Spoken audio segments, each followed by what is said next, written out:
Hey, welcome back. Good evening, good afternoon, good morning, maybe. Who knows? It's once again, it's a truly global world.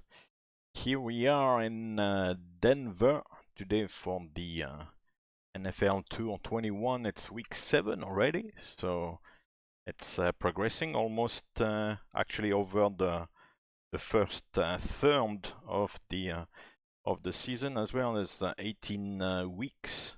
So week 7 already. And today from Denver to Cleveland to take the Denver Broncos to the Cleveland Browns. That's the Thursday night game this coming week. So I hope everybody's doing well. Simfan, good evening. And Steve Ellis and Winsy, good evening, good afternoon. I hope you are doing well. So yeah, today it's gonna be a good fun again. Always good fun. 2 hours and a bit, 2 hours and 20 minutes or 15 minutes, something like that. 215, 35,000 feet, 777 300 ER. Oh, you parked at the cargo ramp. Okay, cool. Excellent. We seem to have a little bit of ATC, which is nice. We've got Denver Approach and Denver Center. So, happy days. We'll give them a call. Hopefully, they'll stick around for the departure. Because very often, you know, you connect and then by the time you're ready, sorry, I need to go. So it's like, well, so yeah, we'll see if they stay on. But yeah, on the United 405, which is actually a real flight, which is currently in the air, believe it or not. So we're gonna be slightly behind. Of course, it's not on the 777 once more. It's on the 737. I could have done it on the 737, but yeah, I like my old 777. So there you go. United, which is well, one of the hubs is in Denver, so it's Denver is a United base, so to speak, or hub. So we kind of feel like you know, we're home. Anyway, without further ado, I'll jump in the flight deck and get going. And we've got the fuel on already.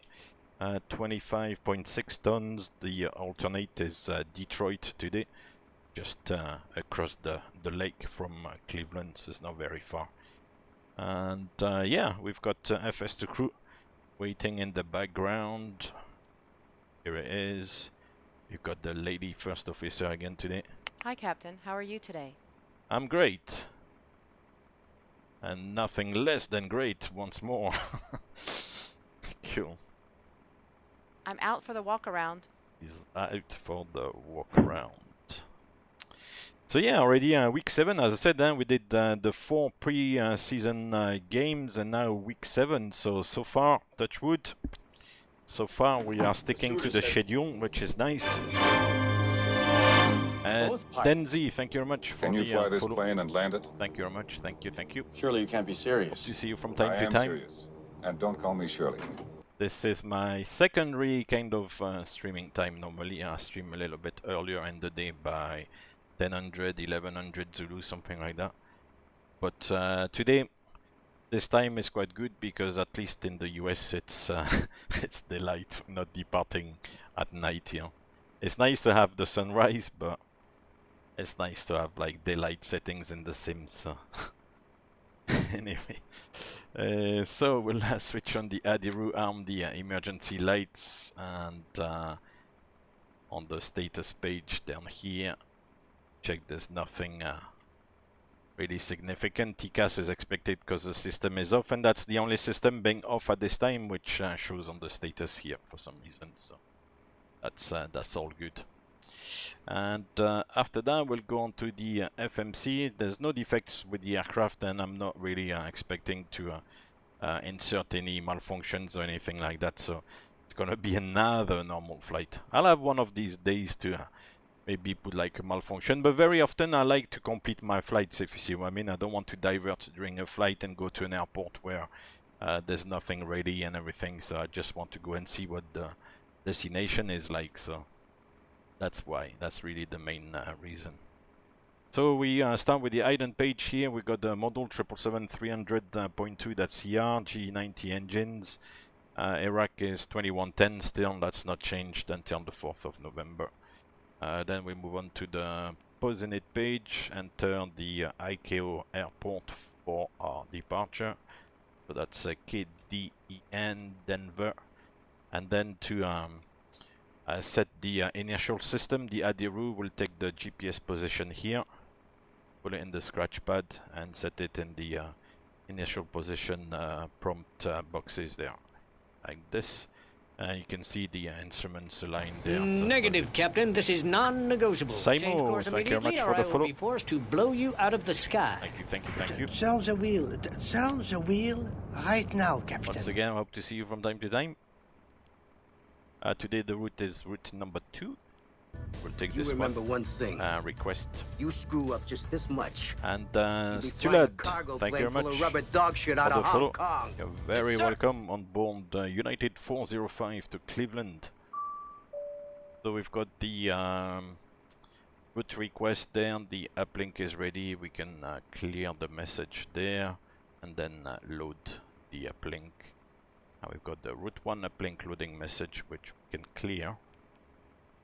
So now at this stage we've got the origin airport or the departure airport, the destination Cleveland, the flight number, that's the call sign that we'll use with ATC, which is the United 405.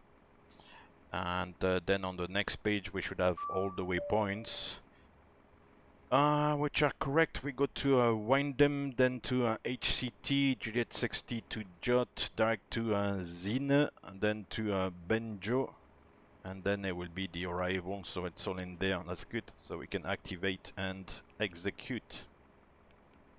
Then on the Perfinet, I'll reject it like always. I know it's it's always the same thing, but because it never gives us the accurate information, unfortunately. The reserve is 7.4. As said, the alternate today is Detroit, and then we've got another 30 minutes, which actually make up the reserve's fuel. So the reserve, once again, is the fuel to the alternate, and then half an hour worth of fuel to hold above the destination airport. Then our cruise altitude is going to be 350 today, initially. 120 on the cost index. And the thrust limit page here, everything's good. And then takeoff ref is good as well. So engine height 1000, axle height 3000, and thrust reduction 1500. So that's good. Then we go departure and arrival, and actually before going anywhere, I'll ask ATC. I had information alpha, so we'll tune onto the approach 12035 and ask him what the runway, or at least the departure is gonna be. So 12035. Happy days.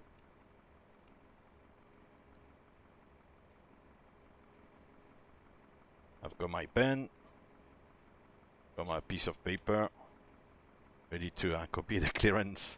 If you are flying on 560, request person start. if you're flying on VATSIM, it's always quite handy to have a little piece of paper, a pen, you know, to write your clearances. I think it's good, because to remember everything is quite hard. Denver approach, good afternoon, United 405. United 405, Denver approach. United 405, information Alpha, request clearance to Cleveland, runway 34 left if possible, please. United 405, the aircraft type. Boeing 77 Whiskey, United 405. Or 300 ER, but 77 United Whiskey. 405, are you ready? Copy your IFR clearance. Go ahead, please, United 405. United 405, Cletus, Charlotte International Airport, EMZ departure, then climb by SID departures with me, squawk 0626. Okay, clear to Cleveland, squawk 0626. Can you say again the departure, please, United 405? It's going to be the EMZ departure. or the Eons 8 departure, United 405. United 405 readback is correct. Planned runway 8 for departure, advisor of taxi. Can we request 34 left, please, United 405? United 405, that's fine. Planned runway 34 left. 34 left, thank you very much, United 405. Cool, okay, so now we know the departure, so we can set everything in the FMC. So 34 left. Runway 08 is a little bit tricky because the wind was kind of 300 at something, so for runway 08 it's kind of offering a little bit of a tailwind, so it's maybe better to go on 34 left. So 34 left. I see why he wants us to take runway 08, because it's going in an easterly direction and we're going towards the east, so that makes sense, but 34 left is not too bad anyway. So we got Denver departure, Eons 8, runway 34 left, and let's see this, cool. And then we'll go back to the route page here. We've got 34 left, and Eons 8 to Wyndham, so that's good. I can execute that. Then let's check the Southern Air actual departure. Or Denver approach. I got you 505. Cool. Let me see on this. So on the SID for Denver, we'll look for the Eons 8. Here it is. So Eons 8, runway 34 left is this one here. So we go pretty much, yeah. I'm not really sure how it looks on this. So I'll make this one bigger, go to the plan mode here. Ah, okay, yeah, it's an immediate right turn to Nugs. Okay, that's basically how it looks on the chart as well. So from runway 34 left, once more, yeah, 34 left. There's a lot of runways in Denver, it's easy to get mixed up. 34 left, we go to Nugs, then to high def, and high def is 10,000 feet or below with the blue line above the 10,000 feet. That means the altitude is the max altitude. Then we go to Shobo. That's correct as well. Then to Lupton, 14,000 or above this time. That's good. And then to Marine, and then to Eons, and then to Wyndham. So that's all correct. On these charts, initially, I've not worked with Jepson's charts for a long time. I'm not sure where it shows the initial altitude. Oh, here it is. Top altitude 230. Okay. So we can set flight level 230 then. Oh, mind you, no. Can't. You can't. 560, request taxi. Because Yeah, it's 560. there's an initial restriction at 10,000 feet, so you need to leave 10,000 feet. United 560. Cool. 560, actually, it's going to be by Mike. My apologies. Okay. Trying to get used to this So airport everything again. is set here, which is good. 560. So 3-4 left, the FMC, good for that. We'll load the wind forecast for the whole flight, which gives us a sample of winds, 4 different levels, with the cruise level today 350, one level 4,000 feet above, and then 2 levels below. We can execute that, and then go to the VNAV, descent page, forecast, and load the descent forecast. I'm back from as the well. walk around. Everything looks She's good. back. Amazing. On the nav radio page, we don't need to do anything. Progress page is 1046, and the flight plan says 1086, so it's a little bit shorter, so that's good. There's no major discrepancies there in the distance. If there was, let's say, a mistake in the route, and the distance here was showing like 1500, for example, then think, oh, something is wrong. Route page, we'll do a route copy onto route 2 and then back to route 1. And yeah, that's pretty much it. Cool. On the FS panel, we'll make it inches of mercury down here by rotating the outer knob up here. Hey, Carbon Bell, bonjour. How are you doing? And the altimeter setting was 2988, I believe. Let me double check on that. I've got different altimeter setting. Why is it giving me 2988? Why is the 80s giving? 2986. I get loads of different information. Anyway, it doesn't matter. It's just about 20 feet or something like that. Not a big deal. Flight director comes on. And then we move our way across the track.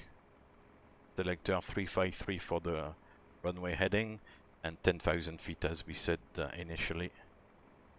Our famous lunchbox, which we can't open. Normally, if you flip the lever there, up the box opens up.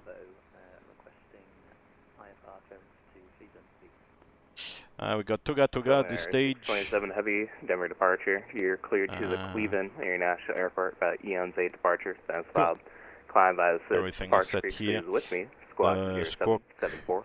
Correction 0626. We'll make it 06. Sorry, repeat the squawk 0664, was that? 0626. Yeah. Cool. Everybody's following so far. Nobody's falling asleep. Good, good. 0674. Week 7 already. It's very exciting. Southern Air 627, you can expect that.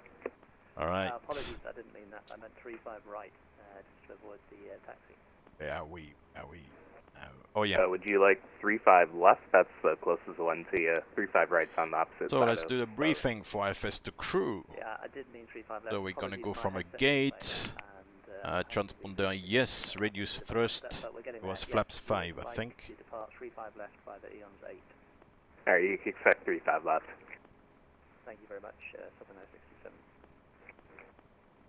Cool. Yeah, flaps 5. Paxson, anti-ice, NADP. I thought maybe in Denver today, we'll get to use anti-ice, but no, not yet. And Denver is 5,400 feet high, so I think maybe it'll be a little bit cold. But it's 12, 13 degrees, it's dry, so no need for it yet. That's it. Good, the boarding as well. Close the catering doors. Let's accelerate the timeline. Hi guys, can we start boarding now? Yes. Thanks. No problemo. Here we are, pre-flight flow. So while she does the pre-flight flow, we'll start the APU. Make some noise. Rotor Digger, how are you doing, sir? Good evening. Welcome back. Good to have you here.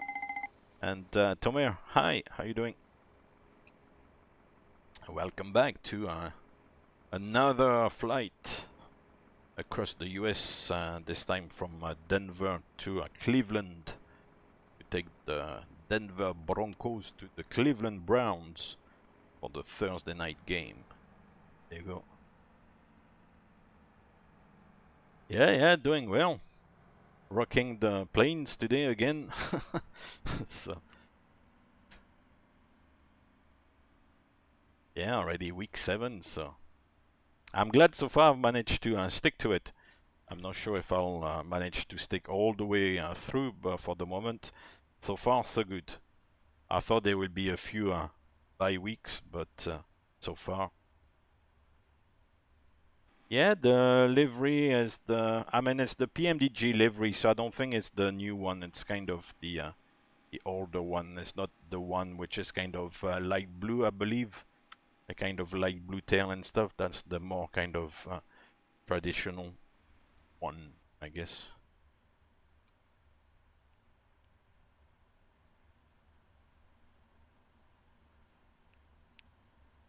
Cool.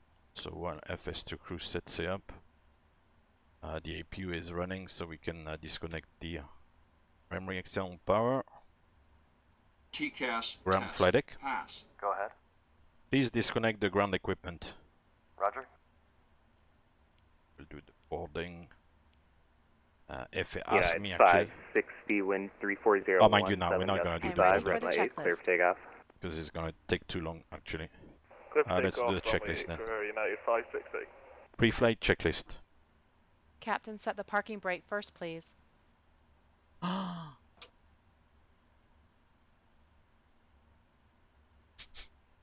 Pre-flight checklist. Pre-flight checklist. It's hard of hearing. Pre-flight checklist. Oxygen. Tested 100%. Tested 100%. Flight instruments. Heading 173, altimeter 2988. Heading 173, altimeter 2988. Heading 173. Altimeter 2988. Pre-flight checklist complete. Cool. So let's do the performance then. Entry in the FMC. Critical entry data once more. We talked about it, was it yesterday or the day before? Very important to get this right.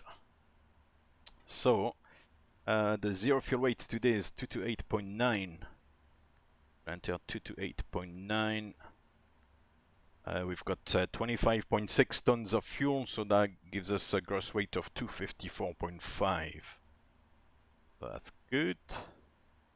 Assumed temperature today is gonna be, what was it, 62, I think? No, 52. So 52. Denver approach, American 1332, descending via the T-bar 3 arrival. Engine American out, acceleration, 1332, thrust Denver reduction approach is unchanged. Eldora flaps cleared was ILS 5. 35 right approach. Eldora CG cleared is, ILS 35 left approach. From PMDG, American 30%. Just want to verify 34 right, my apologies. 34 right, American 1332. That's no good, Rotterdam. I'm sorry to hear that. The bile is in flame. Yeah, it's and may 560 need to radar get contact, removed. 50 passing. Oh, Passing 7,000. I hope you'll manage to calm down the inflammation. That's not good, man. Did he tell you why it's like so inflamed, or it doesn't Approach sound American good? 1332. On the ATIS it says that NOTAM is 34 right's closed. 163, Oh, my apologies. 166, I have the old latest. Looks like I'll remove that now. and 168 are the speeds today. Full length for runway 34 left. Approach American 1332. I'm set up for 35 left. Any chance I can just get that?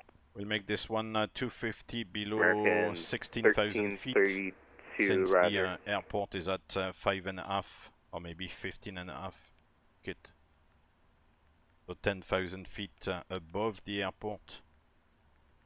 Because if you do 250 below American 1332 10,000 at Eldora feet, cleared ILS runway 35 left approach. it's only not even 5,000 feet above the airport. So it's a little bit. It's a little bit. Roger, too low, so- Eldora clear for the ILS 35 left approach. American 1332. Thank you. And 350 is good.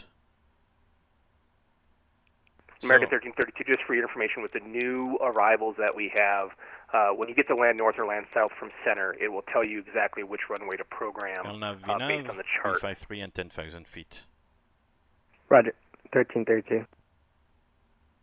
Guy is a little bit loud. Alright guys, everyone's seated. We're all buttoned up and ready to go in the back. Thanks. If you need anything, just let me know. Yeah, everything is good outside. If you need assistance, contact a Cool. flight attendant.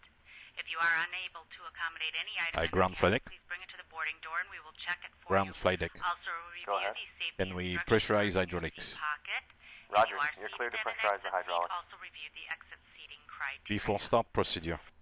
Are we cleared to pressurize? Yes. Okay. So pressurizing the hydraulics up here. Set the panel with the primary pumps on and the demand pumps on auto. That's the job of the first officer, so first the crew does everything in the background, which is very nice. You can sit back, enjoy the view. My only job is to set the trim, which is 4.75. We'll come down here. I am ready for the checklist. And set 4.75 here. 4.75 units, and she's ready for the checklist. Let's do it. Let's do it. Before start checklist.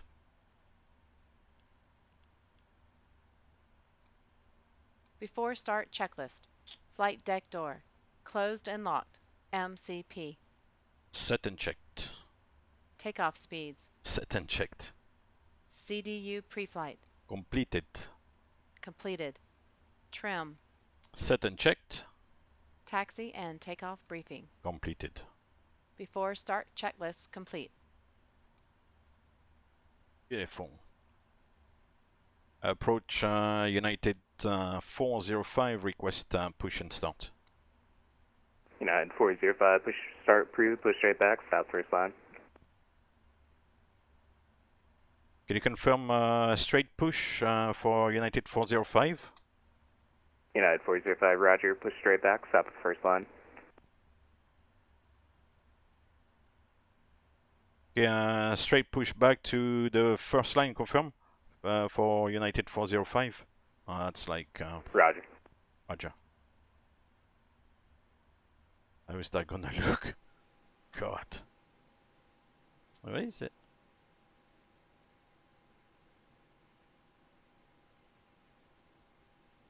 I'm not really sure why he wants a straight push. I don't even know if I can do it here with GSX. Can't start the engines, not yet. I think there's an option for straight push.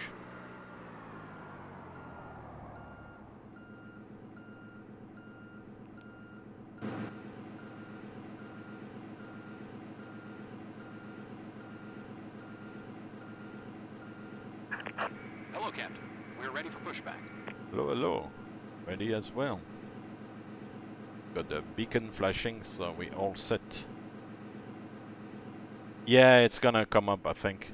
I'm just surprised that it is not giving like an orientation to push either face, as they tend to say in Europe, for example, or tail somewhere. I'm surprised. Solar 627 heavy, push start approved, advise air for taxi. Push start approved, will advise when ready for taxi. Thank you. Straight push. Departure check completed. Bypass pin inserted. Release parking brakes. Parking brake released. Commencing push. All engines clear. Start at will. Start sequence is 2 then 1. Check. Start the right engine. Starting right. United 560, contact Denver. So the start switch comes to start. Central Oil pressure. Switch to run. United 560, thanks very much.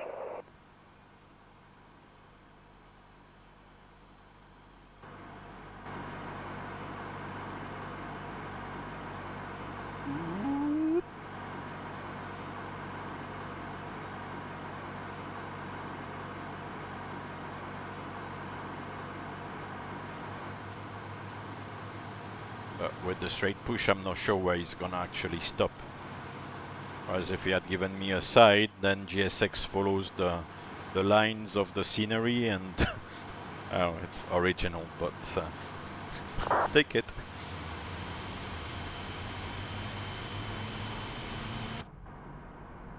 And the number 2 is stable.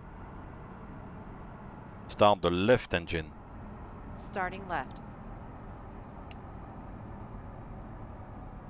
The fuel constraint to run. Set parking brakes. Once again, ladies and Oil gentlemen, pressure. welcome on board our Waiting flight your today. confirmation for good engine start. Speaking. Please direct your attention to the cabin crew for important safety information. There is an instruction Yeah, card in your that seat must be pocket it. that illustrates the safety equipment We'll see, on this aircraft. Regulations require compliance with this information as well as all crew We're supposed to instructions, turn flight right information signs, and from postage this placards. Straight back position, position, so Denver approach, American 1382. We're having a second number, engine number 2 failure. Declaring emergency. Lift the metal flap on the buckle. It is our American policy that you keep 1332, your Roger, seatbelt Santa. fastened at all times while seated. Doors are clearly marked with exit signs and instructions for door operation. Each door is equipped with an escape slide. Locate the exit nearest you and nearest Oh, the fuel control switch comes in straight away. So as soon as the start switch is moved from normal to start, then you can bring the fuel in with the fuel control switch there. So straight away, because it's an automatic start, so it doesn't matter. You don't need to wait a little bit like on the 737 where you need like the engine to motor first and everything. Here, straight away, you can bring in the fuel. Right, so we got 2 good starts. We'll dismiss American GS6. 1332, runway 35 left, clear to land. Flaps 5. Clear to land, runway 35 left, make it to 1332. And winds 34017, gust 25. Roger. The flaps will come down. So first, actually, the leading edge. You can see the leading edge come down, and then the back of the flaps come down as well. Tow truck disconnected. Beautiful. Bypass pin removed. Nice. We'll do the flight control check. So up, down. United 1561, Left. Denver departure. You're cleared to the San Francisco International Airport by the Corps 6 departure. Right. Good. Relaxa, that's filed. Climb exit, departure frequency with me, squawk 0630. See what chart.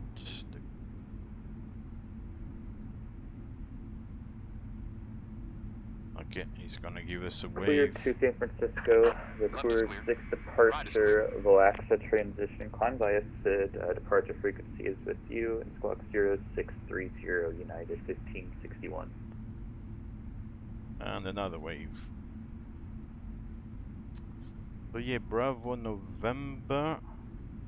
Then we've got Hotel, Golf and Foxtrot. That's what I have in the EFB. Beautiful. Okay. And we can check the rudders now. Left, center, right, center. Beautiful. Before taxi checklist.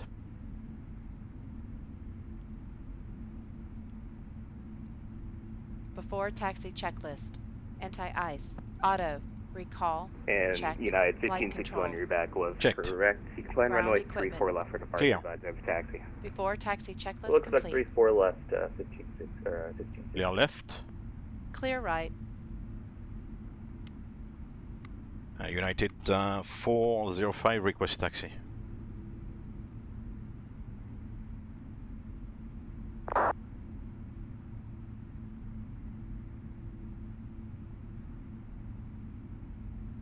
Approach United 405, request taxi.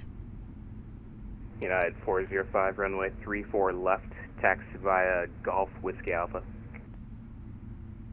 Taxi via Golf Whiskey and Alpha United 405. Golf Whiskey and Alpha. God, what is this? Let me show you what I'm looking at. Southern Air 627, request taxi to 35 left. I don't see where Golf is. Southern Air 627, runway 35 left, hold taxi on. by Alpha. Golf. Taxi via Alpha, runway 35 left, Southern Air 627. Where's Whiskey? Or down here maybe? Whiskey Alpha? Ah, Golf Whiskey Alpha. Ah, yeah. Okay, got him. Yeah, okay. Good. So we're coming out via Bravo November, then Golf, and then cabin is Whiskey ready. Alpha there. Across, yeah. Cabin crew, take your seats.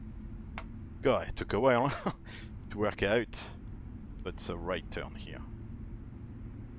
From United 405, just to confirm, initially via Bravo November, then Golf and Whiskey Alpha. That's affirmative for United 405. Roger, thanks.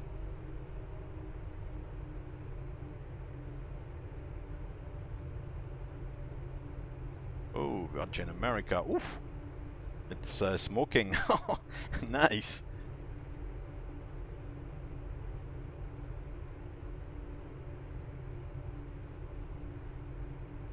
Here is the taxi line.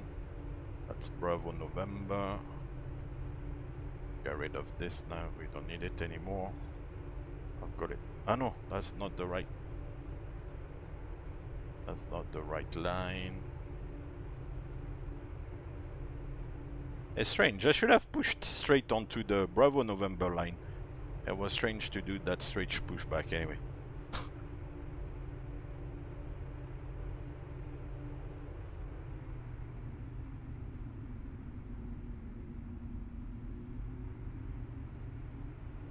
We are in business.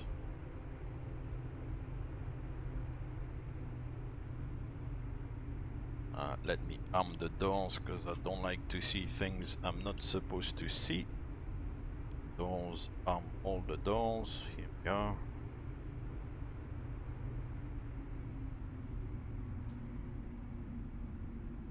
So here we'll do the S-turn and then take the second left onto Golf. Here's Golf coming up on the left.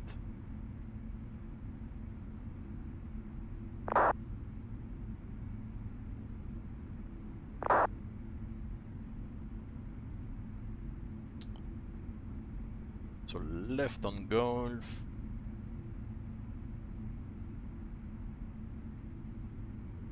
I'm not sure if we got the cabin ready message, did we? Did we get the ding dong and the cabin ready message here? Next to doors auto or just above it actually. And Denver departure, good afternoon. Delta 1447 IFR to Los Angeles, please. And we are on Bolanta, of course. Delta 1447 Denver departure, nice. clear to Los Angeles International Airport. Baylor 6 departure, that's been flying by the departure frequency with so me. we got approach and center, which is nice. Nice to have this evening. Clear to the Los Angeles Airport via the Baylor 6 departure, then it's filed. We'll climb via the SID departure frequency with you. And we'll yeah, I hope you had a good day today. Everything went according to plans. No misadventure or no. Delta 1447 readback is correct. No bad things happening. I'm sorry to hear about your bile Tardiga. Hopefully you managed to reduce the inflammation a little bit.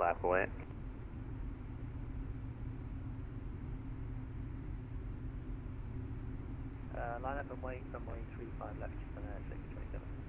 American 1332, welcome to Endeavour, say intention. And now we're going to take the second right. Taxi off on here, Echo Charlie, and then looking to go to second right onto Whiskey Alpha. So this is Alpha Sierra here. Then Whiskey Alpha is the next one. American 1332, taxi straight in by Echo Charlie. So we'll brake a little bit, bring back the speed Echo to Charlie, about Alpha 10 knots in the turn. Echo Charlie Alpha November, thanks for your help. American 1332. Clear on the left. Oh, there's a bridge a little bit like in Gatwick. Nice. Seattle has a bridge as well like this now. United 1561, push start approved, push straight back, stop first line. Nice. Push start approved, push straight back, stop the first line, 1561. Southern 627, wind 34017, gust 25, runway 35 left. 25. Oh, cabin ready, here it is. So I'll display the terrain because we've got a little bit of terrain around there. We are in the Rockies, you know, Denver, Colorado. We can do the before takeoff checklist. Before takeoff checklist.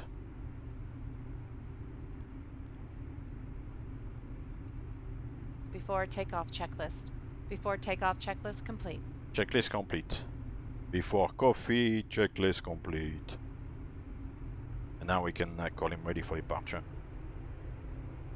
United 405 is ready for departure.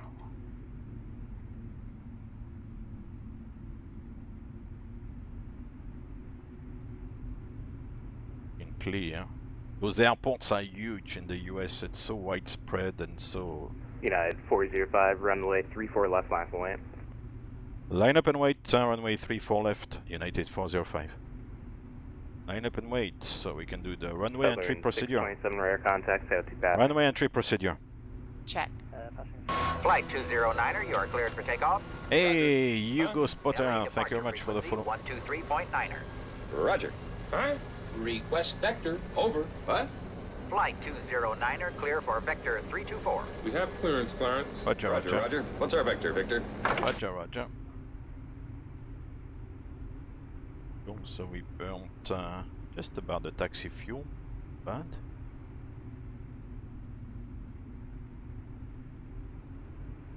On the ground, it's it's not ideal because it doesn't behave properly, I have to say. But hey.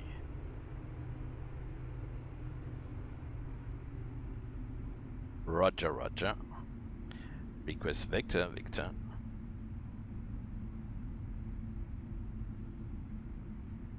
So Whiskey Alpha 34 left. Here we are. We are ready to rock and roll.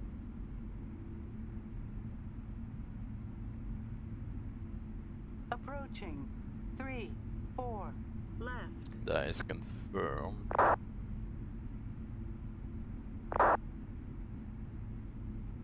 Line up and wait only.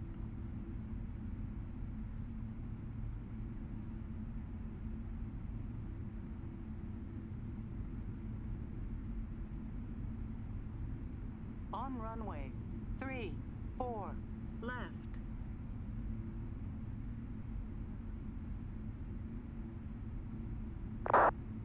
There we go. I'll keep here on the runway. You can either like set the parking brake, but then obviously remember to release the parking brake. Otherwise, keep the toes on the brake. So for the moment, I'll just hold on to the brakes. brakes. 405, wind 34017 gust 25, runway 34 left, clear for takeoff. Clear for takeoff, runway 34 left, United 405. Clear for takeoff, let's go! Let's go, let's go! Takeoff. Takeoff. Check. Press ref. Thrust set. Check.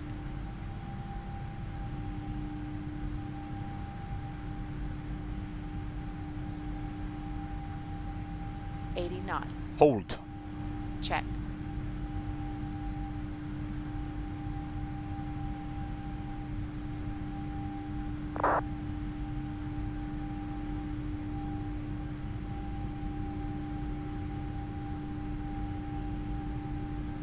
Long runway. Huh? V1. Rotate.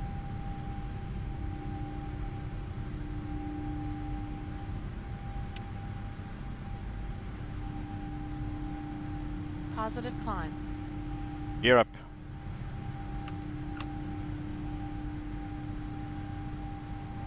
Autopilot. 400 feet. Thrust ref. Check. Enough speed. Check. United 405, radar contact, sail to passing. Passing 6,400 feet, United 405 on right turn to Nugs.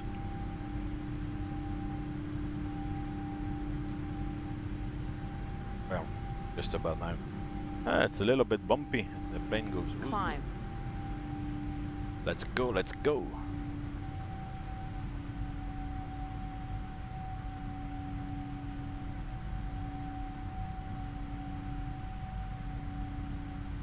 Nice.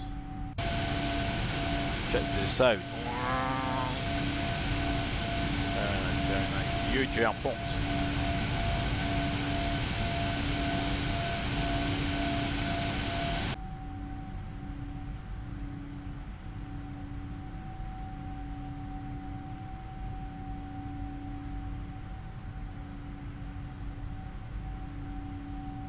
So at 8,500 feet roughly, it's gonna start accelerating. So the speed bug there is gonna go up, and the aircraft is gonna lower the nose, and we're gonna start picking up some speed and retract the flaps.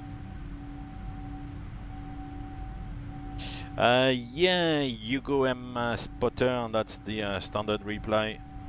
Sorry if it's not very exciting, but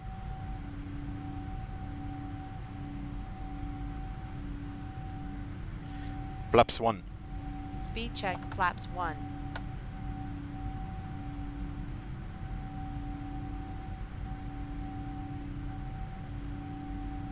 Southern 627, contact Denver Center on 127.650. Have a good one. Flaps up.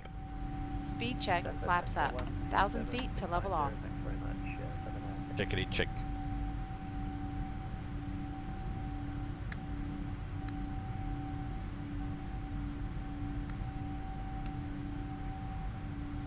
After takeoff checklist.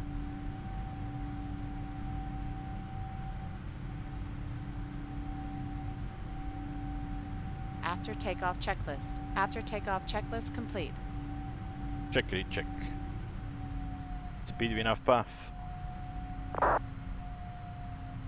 They did. 1561 ready for taxi. He didn't say anything about climbing any further. Hey, Robert. 1561 runway. Good evening, left, sir. Welcome back. by Golf Whiskey Alpha. So remember, on the departure, we need to Alpha maintain to, 10,000 feet West, United until passing high def there. High def. High def. Like high definition. The departure is Eon, so I don't know. 10,000 feet. High definition. The next waypoint is Shobo, Lupton. Yeah, I don't know. Anyway, the plains of Colorado. Yeehaw! The airport in the background there, the back.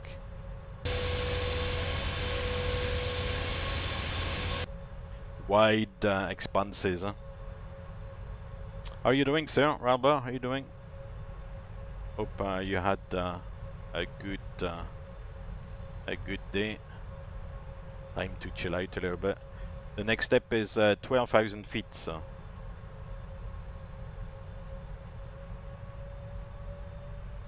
it's at 12,000 feet. That's the departure. I'm surprised he's not giving us any further clearance, but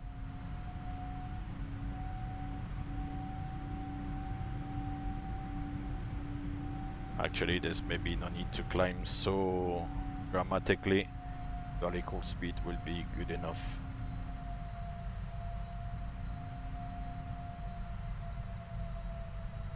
Time to chill out now, have dinner, little supper, something like that. Enjoy the flight.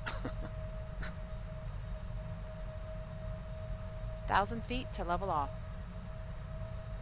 I'm glad, you know, that you guys find the time to come and you know, watch the stream and pay me a visit. It's very humbling, you know. At the end of the day, I do this for fun. I'm not trying to you know, to make a career out of this. You know, I'm just here for fun. So you kind of join me in the fun is good.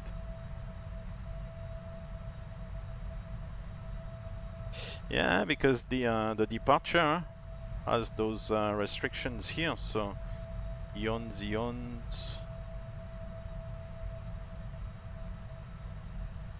At Chobo is 12,000 feet maximum, so we cannot climb. United 405, contact Denver Center 127.650. See it. 127.650. United 405. Thank you very much. Bye. Right. Go 14,000. 230 actually, because now we can climb all the way. Enough path. That's good.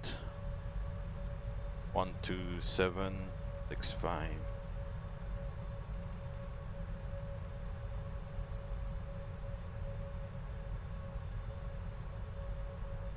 Denver Center, good afternoon. United 405, climbing for level 230, passing 12,000. And at 405 Denver Center, good afternoon. Climb maintain flight level 350. Climb and maintain for level 350, United 405. 350 all the way now. Cool, so we've got it once, twice here. 3 times a lady. Now here on the 777 you don't have to check it 3 times. On the 737 you have to, because you check the final cruise altitude in the FCP. You check 350 as the cruise altitude in the FMC, and then you check flight level 350 as well in the pressurization panel, which we don't have here. So, so here you can only check it twice. Not 3 times. We'll pass 14,000 feet at Lupton there, no problem at all. I don't know if he was testing me, the controller there, because I didn't really see the point in maintaining these restrictions on the departure, but he didn't say anything, so you have to comply with the altitude restrictions. That was actually a good lesson, actually. A good example of what to do. Did FS to crew? Oh yeah, FS to crew already switched off the lights. And it's true, during the clearance you're absolutely 200% correct. During the clearance it did say climb via the SID, so you have to follow what the SID says. That's true, yeah.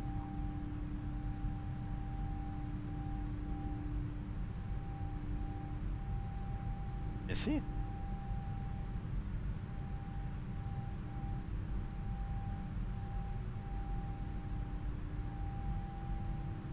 Beautiful. Ooh, flight level 410. Oh wow, that's high. It depends, of course, on your weight. If you're empty, what aircraft are you in? Because the numbers there, you type the end instead of the 7. Oh yeah, then 410, of course, is not gonna work. 410 on a 777, you need to be relatively light. It needs to be empty pretty much, because otherwise you can't get all the way up there.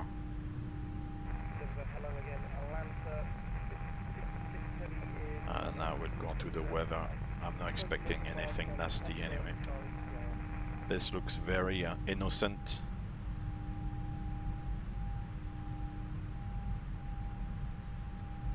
Let's have a look outside. Atlanta 656 Denver Center, squawk 6551. I would get a little bit of music, get pumped up. Gonna say, oh, again the music. Come on. Giant 33 is back on. Giant 33 Denver Center, welcome back.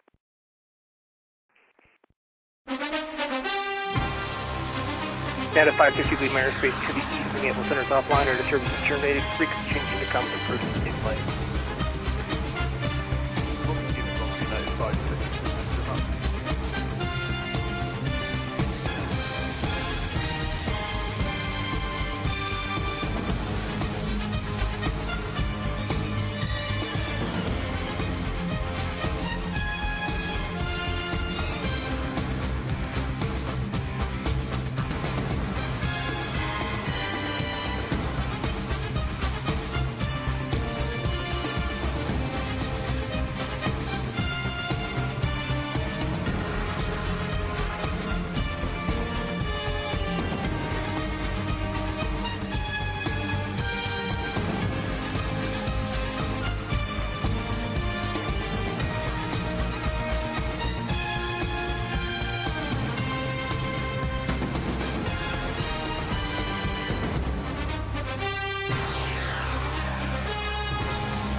Come on, we like that one. It's getting us all pumped up, ready for action. Oh, sorry, I meant to get that one started again. You know, I like it, but maybe not twice in a row. Cool. Oh, we passed transition, so we'll reset the altimeters to standard. We're getting a little bit of turbulence. The speed is varying. We'll keep the passengers strapped in for the moment. Cool. We are in real time. Yeah, 1853. Yeah, for a few seconds. That's correct. Good. The other day on the LA JFK flight, I put the wrong time. I was like, yeah, we'll do it in real time. We'll get the sunrise like somewhere over the Midwest. It's gonna be amazing.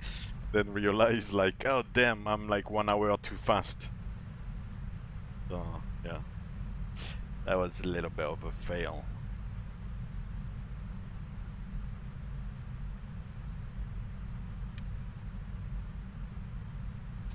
Yeah, that's what it would be like if you were living the life of a rock and roll star or like a sports person or something, traveling, you know, every week like this across, well, across the US here, but could be anywhere else really.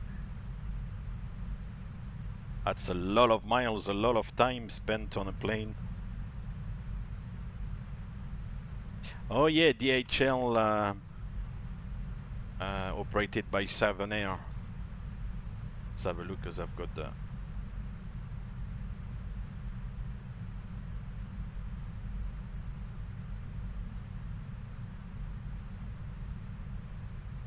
Oh yeah, nice.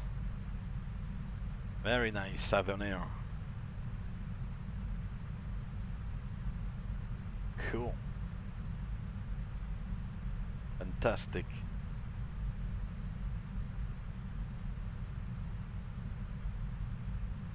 Yeah, so far so good. It's all going according to plan.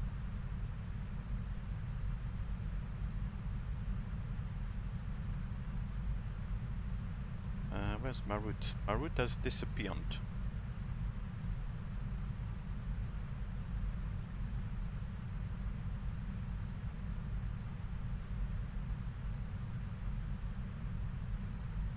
Yeah, I had the route on Navigraph has disappeared for some reason.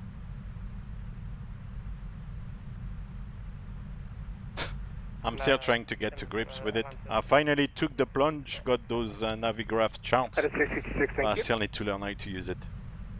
Hey Nordic Pilot, good evening. Thank you very much. The other day I saw that you offered a sub-gift to another viewer offline, so thank you very much for that. I'm sure they will be thrilled.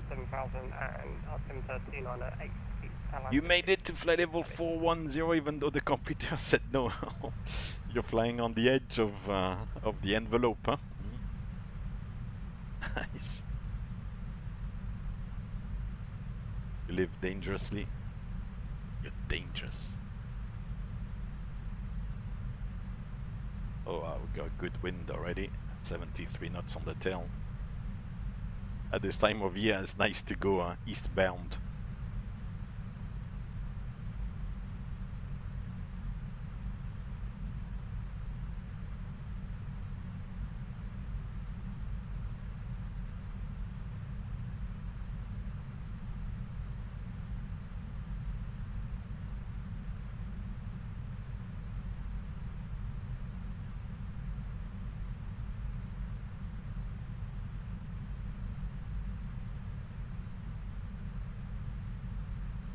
Ah, here's the route again. But to recall the route or something.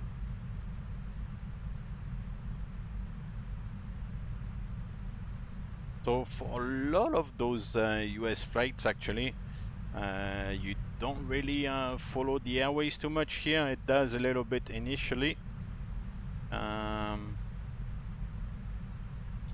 For quite some time. Are you gonna make me lie on that flight? Yeah, no, it follows the... No. I've on this one, it's kind of following the airways. However, sometimes instead of putting the airways, they just put like the direct waypoints and disregard the airway, but still following the airway structure. I'm saying, yeah, sometimes they take plenty of directs. We look at the chart, it follows the airway. Yeah.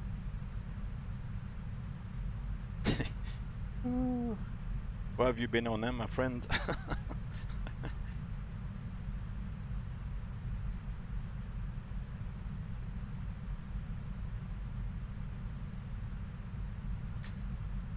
Fantastic.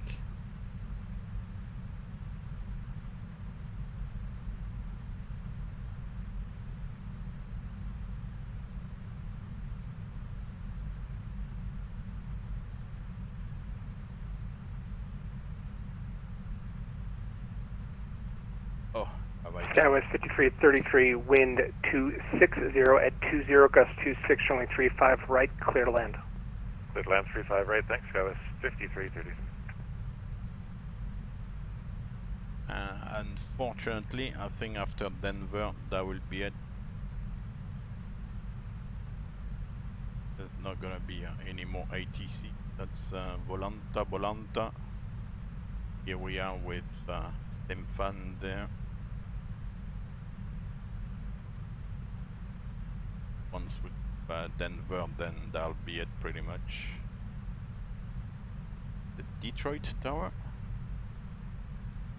Yeah, Detroit Tower is on. Cleveland, there's nobody there.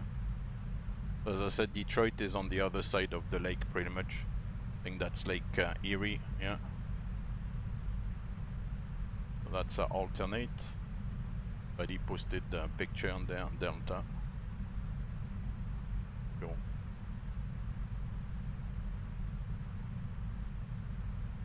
Fantastic. Oh, so good, huh? It's registered on the information, yeah. Good.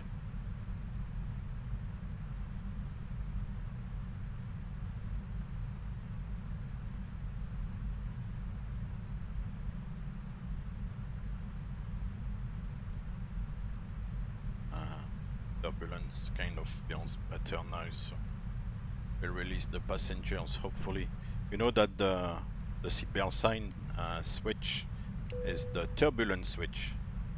When it's on, it's all smooth, and as soon as you switch it off, it all goes crazy. Huh? You know that, huh? But no, what is he talking about? 1,000 feet to level off. Check. 1,000 feet to level off.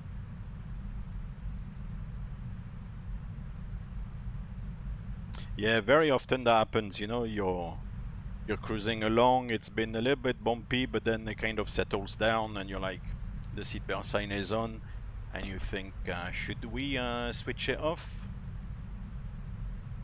You wait a little bit because you don't want to play yo-yo with the seatbelt sign on, you know. And then you say, we'll switch it off. Switch it off, and then 10 seconds after, boom, boom, boom, boom, boom, boom, bada boom, you know. Hey, Rotterdam, have a good evening. Hopefully, everything will get sorted out. Have a good rest, and all the best. See you around. Take care.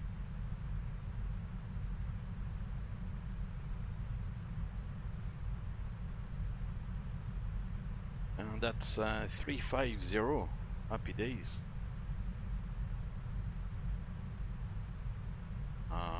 350 is good, the optimum is good there.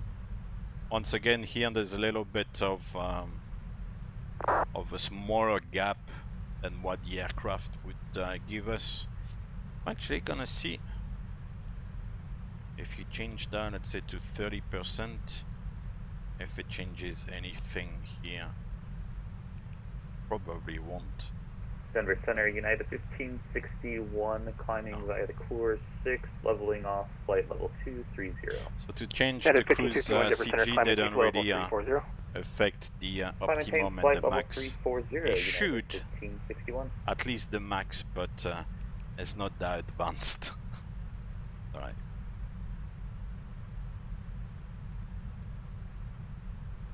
Oh, did you roundabout? Wow. I hope it was in the summer. Because in the winter, I'm sure it's very cold.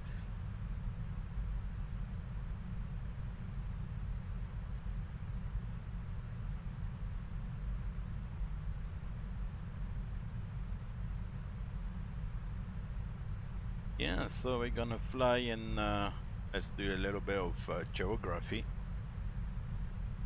We're gonna fly over, we're just exiting Colorado there pretty much.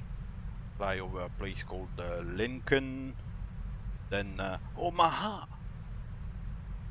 and then heading towards, not really sure you would pronounce that in American, but in English, but that sounds very French. Des Moines, which is like monks. Is it Des Moines or Des Moines? I don't know how they would pronounce it. The US. Go past Cedar Rapids, and then across towards Chicago. The good old Chicago.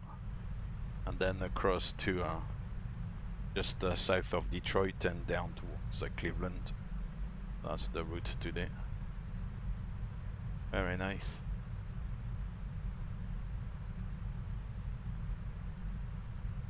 Yeah, it was in summer. Good. I'm glad because you never know. Eh? A long time ago, actually. Yeah, talking again like 20 years back or something like that. For gate number 10. I never thought it would be possible, but I swam into the Baltic Sea, you know, in Poland. And it was amazing. I mean, it was summertime, of course, July or something. I thought, oh, no way you can swim, you know, in the Baltic Sea, because I've tried to swim a little bit in the Atlantic, you know, on the French coast, more towards like Brittany, and it is usually quite cold even in the summer. So I thought like Baltic Sea, like on the Polish coast there, I thought no way. And surprisingly, it was very pleasant, very Denver 901. Good temperature for Tango the water. Bravo, Denver Center. You are clear to Alexandria International Airport as filed. Maintain 16,000. Departure this frequency. Squawk 6542.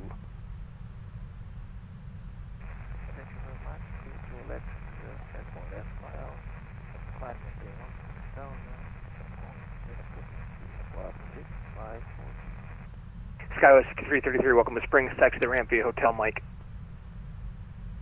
Hotel and Mike, 5336. TBM 1 Tango Bravo, readback is correct. Hold for release. Call Denver Center number 1 for departure. Frequency change advisory is approved.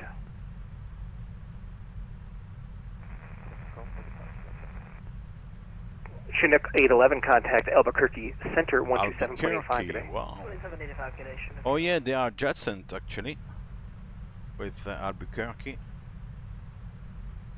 I like to hear about all these places. You must have gathered that I'm into geography and finding out about places and all that stuff.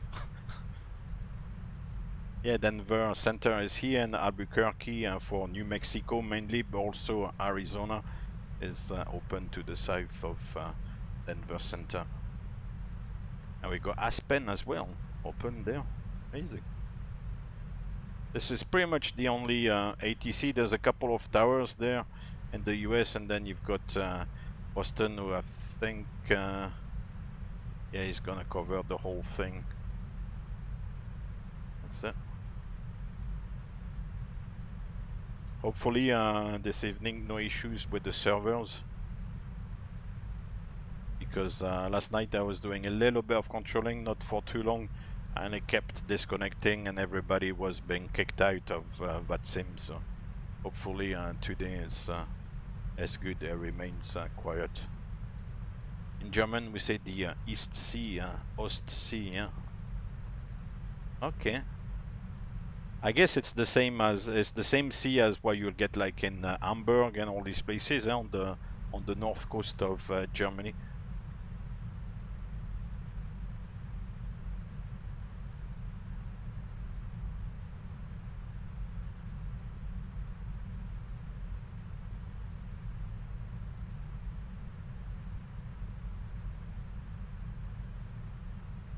Wow, everybody's gone now. It's a very intimate circle now. We're left with a handful of people. What to do?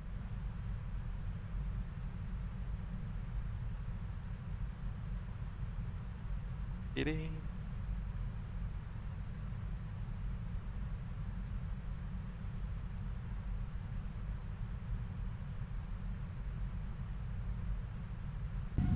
Let's take a couple of screenshots then. We like screenshots. We'll find a nice view. 7627, leave my airspace to the east. Minneapolis Center is offline. Radio services terminated. For exchange advisors, bridge to a safe flight. Print screen. Over to you, the com. Thank you very much for the service. Have a good evening. Southern 627.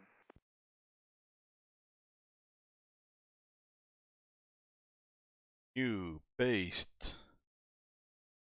Crop. Change format. 1080p. Done. Yeah, save. Save as. Big.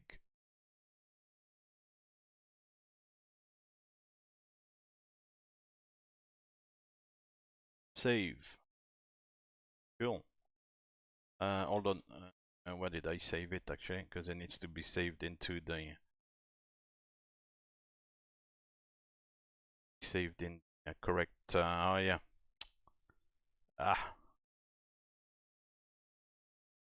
Needs to be saved into the correct folder, otherwise it doesn't work.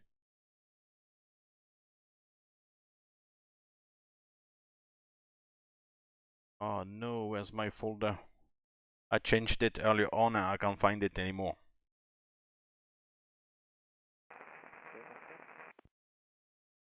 Oh damn. Oh, here it is. Cool. TBM1 Tango Bravo, release for departure, clearance short time in 5 minutes, not the ground in 10 minutes. Contact Denver Center this frequency and advise attention. Screenshot, yeah. With a little bit of a contrail. That screenshot. TBM1 Tango Bravo, released for departure, clearance wait time in 5 minutes, not the ground in 10 minutes. I don't know if you saw this frequency and advise intentions. Well, RBX was running Volanta. I've launched that contest. It's kind of in the Halloween theme. I know, you're released for departure now.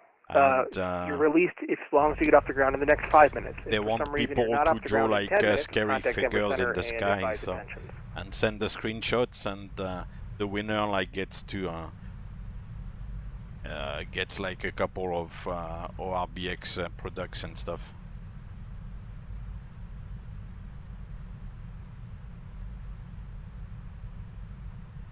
So if you can draw like a spooky shape in the sky, then you try. I don't know how you will draw something in the sky. You'll need a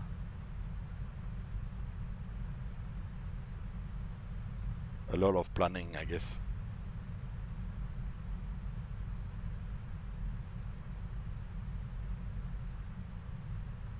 Yeah, take your time, Simfan. We've got it's 1912 now, and we're getting there at 2052, so we've got an hour and a half, a big hour and a half before getting there, so no rush.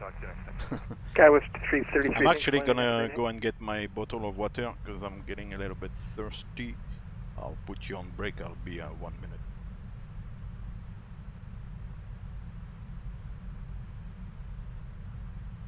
Denver United 405 will be away from the connection for a couple of minutes.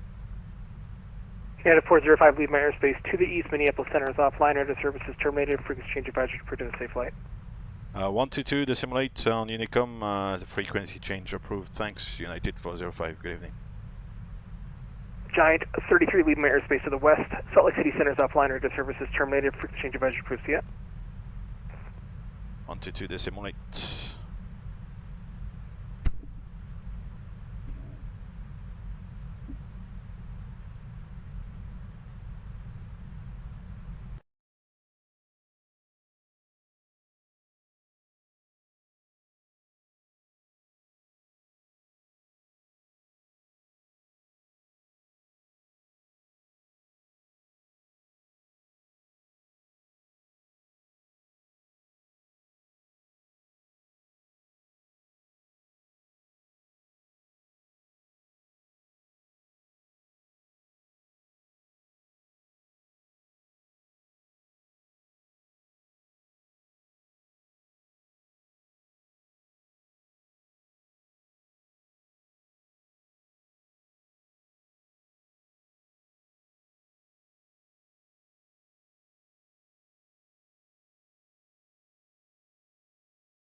Cool. Let's be back. Fantastic.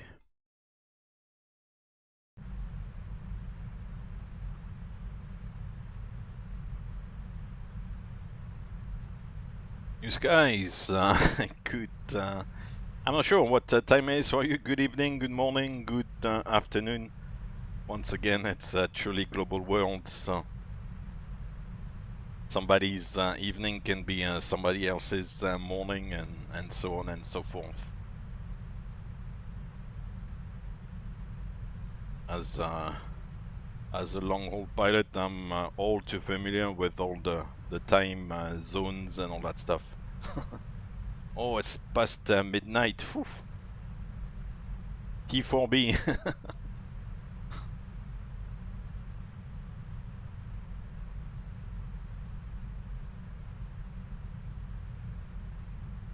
Hope you're doing well. Thank you the last few times for the raids. It's very kind of you.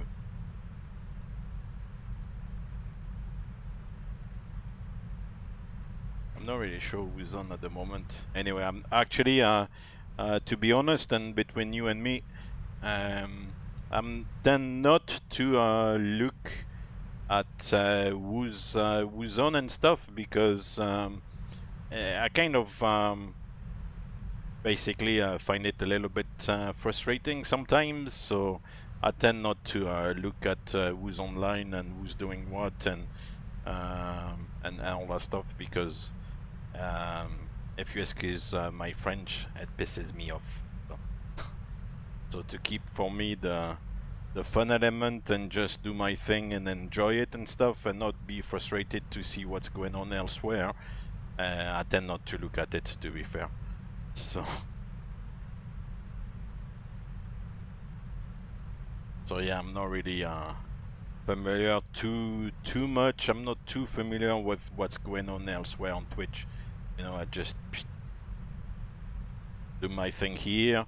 If if it is of interest to people, then good. If it's not, then I'm not trying to see what's being done elsewhere. Oh, that's a shame. What sort of problem do you have in P3D?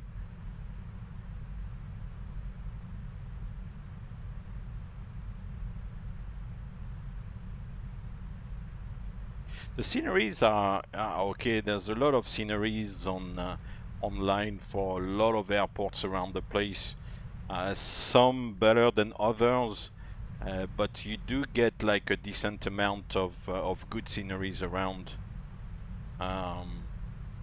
With GSX, there are like there's a lot of work to be done with GSX because the AFCAT files sometimes are not adapted to GSX, so you need to go and edit, you know, all the gates with GSX. Make sure the pushback is enabled in particular.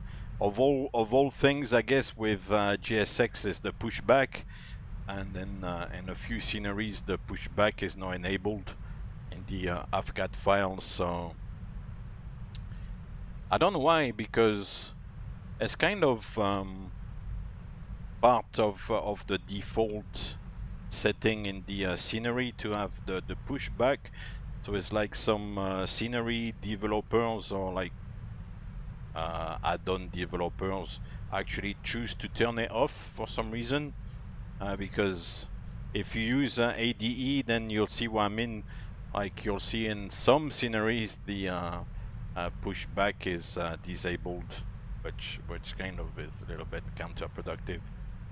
If I edit like some sceneries for P3D, then I'll make sure that pushback is enabled, and for GSX will recognize that. So if then you rock up to a gate and pushback is disabled, then GSX won't be able to do it, even though the AFCAT file is designed properly. But if the pushback is disabled in there, then it's not gonna do it. And then you can edit GSX, but it kind of forces you to get into GSX and do all the edits, which is time consuming, you know.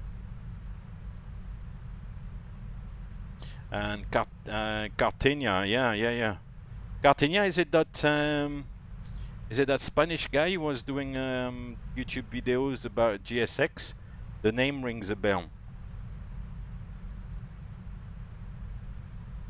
Oh yeah, that's him. Yeah, that guy was good. I liked his videos because it was explaining a little bit what to do with GSX and all these sceneries, how to do the edits and how to go about the whole thing basically. So that was good. Yeah, that was good.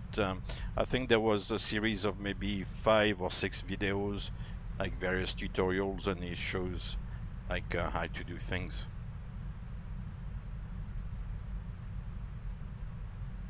Yeah, because it's what personally I tend to do is edit maybe 3 or 4 gates at an airport, because to edit everything takes a huge amount of time. Even already like do 2 or 3 is taking a while. So for example, for today I had the gates set up in Denver. I had like 4 or 5 gates. In Cleveland, I think I've got only 1, so if somebody is on the gate, then I don't have my the autumn wind is a raider, system. Pillaging just for fun. Hey, he'll knock you round and upside down and laugh when he's conquered and won. I hope you're doing well. Merci beaucoup.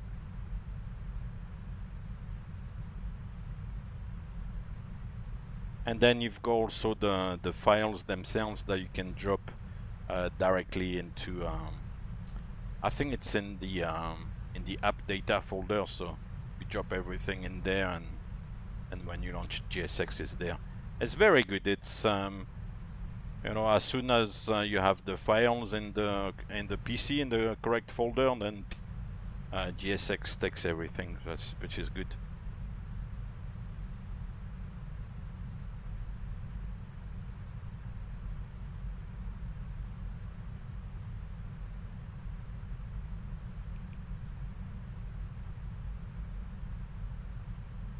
Some like commercial scenery developers, actually their like scenery files are a little bit funky, you know. Some of the AFCAT file, when you look at it, are not are not very good, you know. I'm not like a specialist, but I can play around a little bit with the AFCAT files. But some actual like scenery developers, and you know, so like commercial ones, it's kind of funky. I mean, they do things which are like nice visually, and they've got the technology, you know, to to do like buildings and everything and nicely shaped and all that stuff. Like it's very neat. Personally, I wouldn't be able to do that, but the actual AFCAT file is weird, really weird.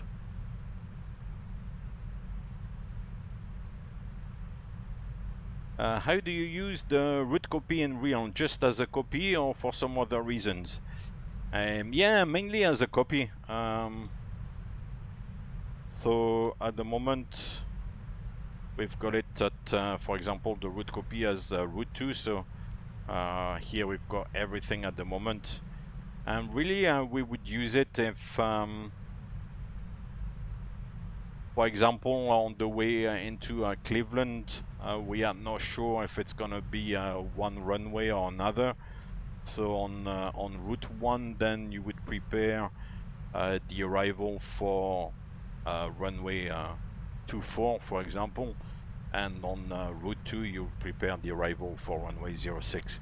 And then when you find out exactly what approach you're gonna fly, then you would either stick to route 1 because that's the active one, otherwise go to route 2, and obviously you'll need to do the modifications and then activate and execute route 2 to do the other arrival.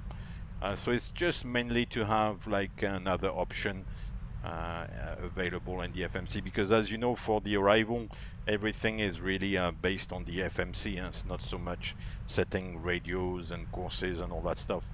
Everything is set through the FMC, so at least you have like a double option there, which is nice. Otherwise, for other things, it's just as a copy, really.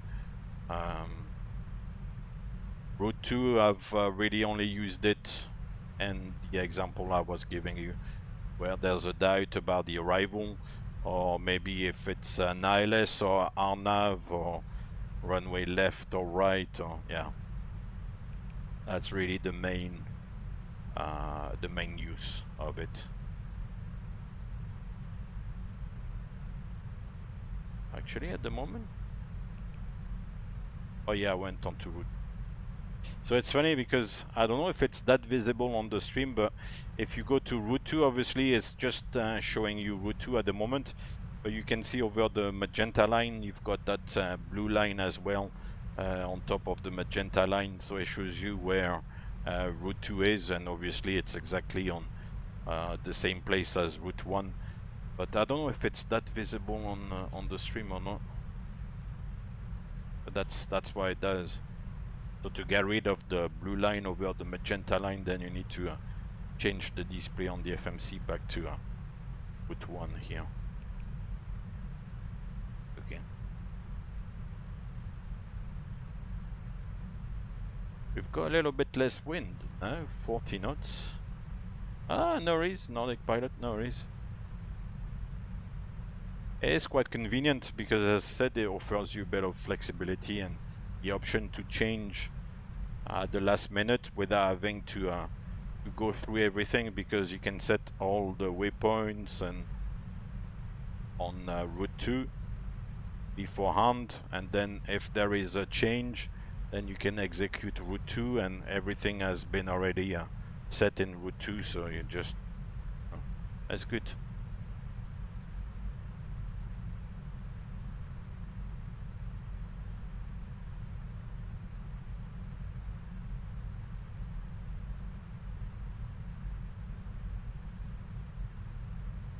Oh, that's funny. Earlier on it was showing step, and now... Ah no, jeez, I can't read. I'm getting tired. It's getting a little bit late. 370 now, just when you're at the max. That is silly, huh? You don't need to do that. I will just put 0 for the moment. Because I don't want to climb. It's too close to the max. If it gets turbulent or something, at least in the aircraft, then the margin here gets very tight, so I will set 0. Shouldn't change anything here. 51 and 87. Good.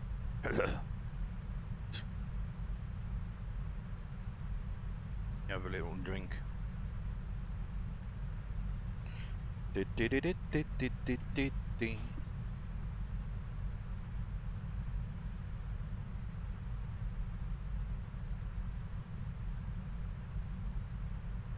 Cool.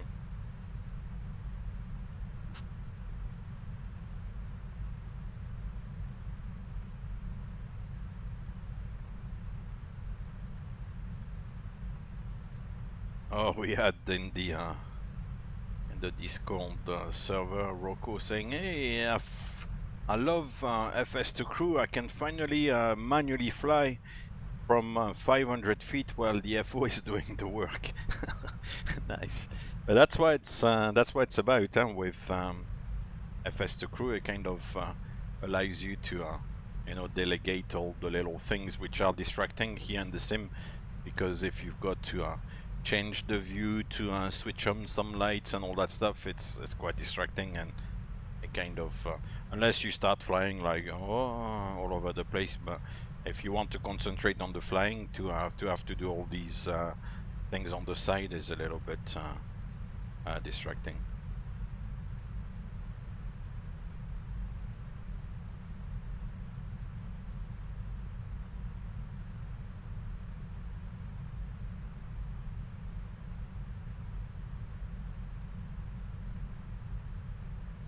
Cool. So far so good. The weather is amazing actually. En route, just scattered clouds. I don't know if I've got meteonautics here. I don't think there'll be much to seen there, to be fair.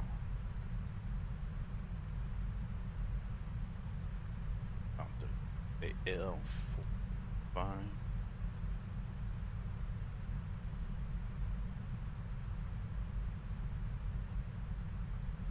Oh yeah, no, there's... Oh, that's new.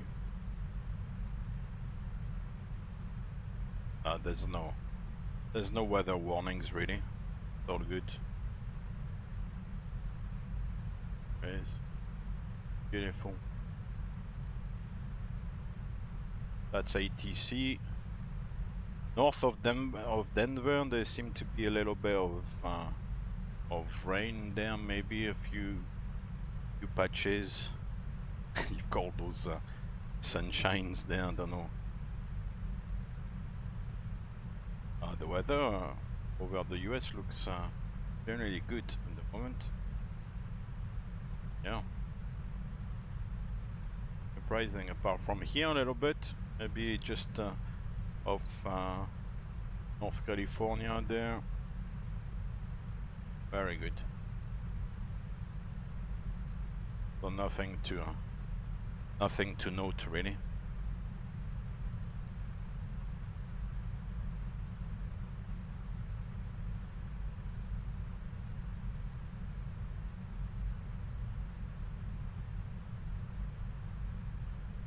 Further south, it's a different matter.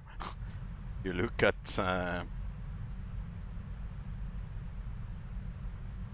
Central America, there's a few thunderstorms, cyclones and stuff, and then when you look at South America, then it's everywhere. Thunderstorm, thunderstorm, thunderstorm. Lima, Peru. Which one is that? Thunderstorm again. Everywhere. And here there's a little bit of weather.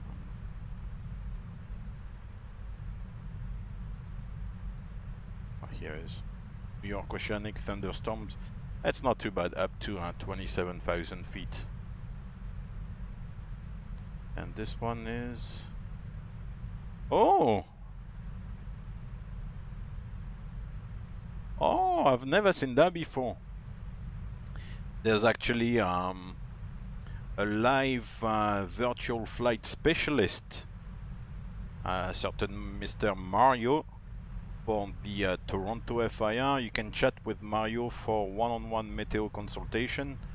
Click here to learn more how meteonautics works when the VSS is online. What does that do if you... We are now chatting. I don't know if that... Did that open? Is it visible? Oh yeah, it's visible here. So you see opens a chat window and you can ask him, you know, what the weather is in the Toronto FIR, if there's any like special weather warnings or anything like that. That's quite funky actually. That's good, isn't it? I'm not trying to advertise or anything, but I find this quite funky. That's good, that's nice. That's why I was wondering what what this was, that purple color with all those sunshines there.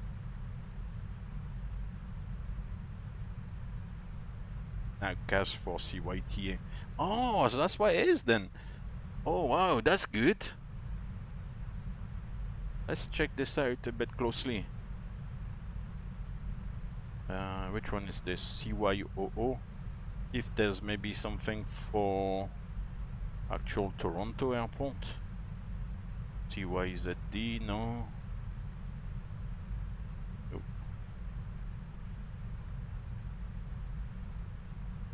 Ah, can't close it. It's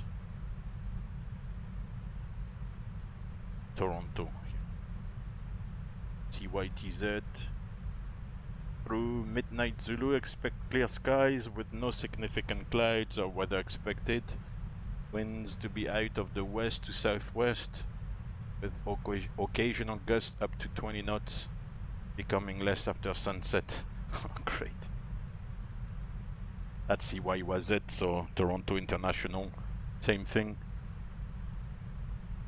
Oh wow. I've never seen that before. So they give you a thorough weather briefing for the area there. That's very nice. Cool. Yeah, Meteonautics. For the moment, I think it's only a web page. Maybe they'll do an app a bit like Volantab, but for the moment it's just a web page. It's nice. You got all the weather information. It's good. Cool.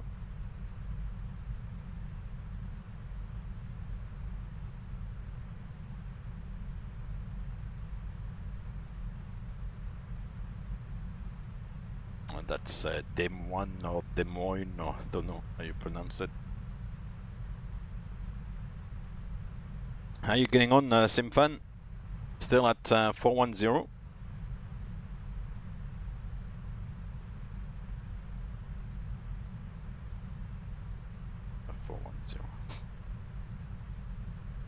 Volanta, here it is. Oh yeah, see you. 410. Above the max altitude and living dangerously. The edge.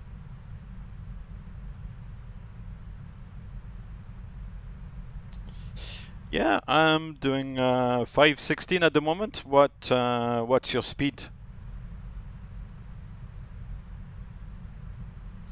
Of course, the Mach number counts and the true airspeed counts, but what counts for, you know, distances and catching up on each other and everything, of course, is the ground speed. So 506, okay. So I'll be slowly catching up because I'm flying a touch faster there. At flight level 410, it depends on the area, but very often if there's a jet stream or like strong winds at 33, 35 or something, it kind of tends to decrease a little bit as you go up. Not always, but it tends to a little bit.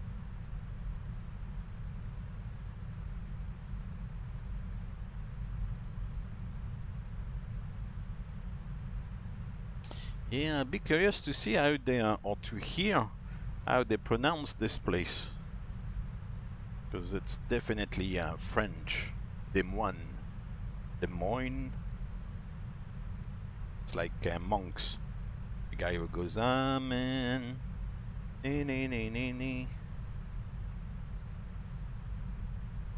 In Iowa.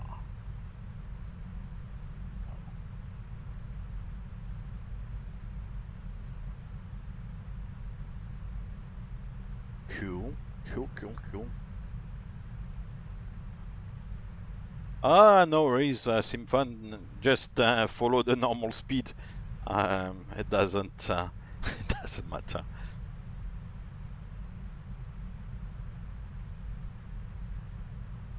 I might naturally overtake you, but don't feel like you need to slow down.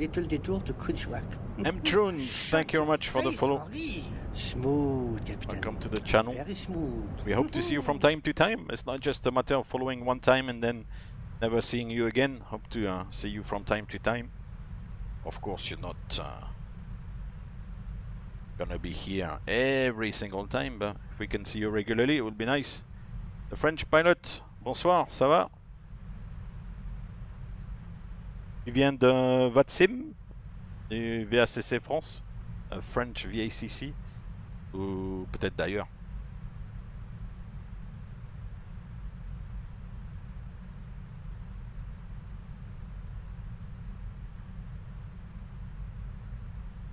Ça c'est P3D, hein? C'est P3D, P3D. Oh, the V5. Probably never, to be fair, because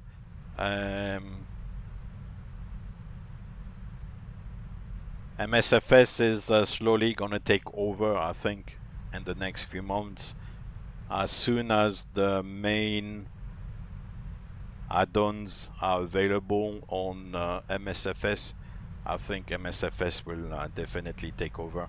Unless Prepared can up their game and come up with something which, from a flying point of view, actually, P3D is quite good. But I've got the feeling that maybe in 1 year's time, when the 737, the 777, the 747, all the Airbus add-ons are all available on Flight Simulator, then Flight Simulator will, P3D will be a little bit like what FSX is nowadays. You know, basically very marginal, very unpopular simulators. So there's no point in investing now into version 5 when we are only a few months away from total flight simulator dominance, if you see what I mean.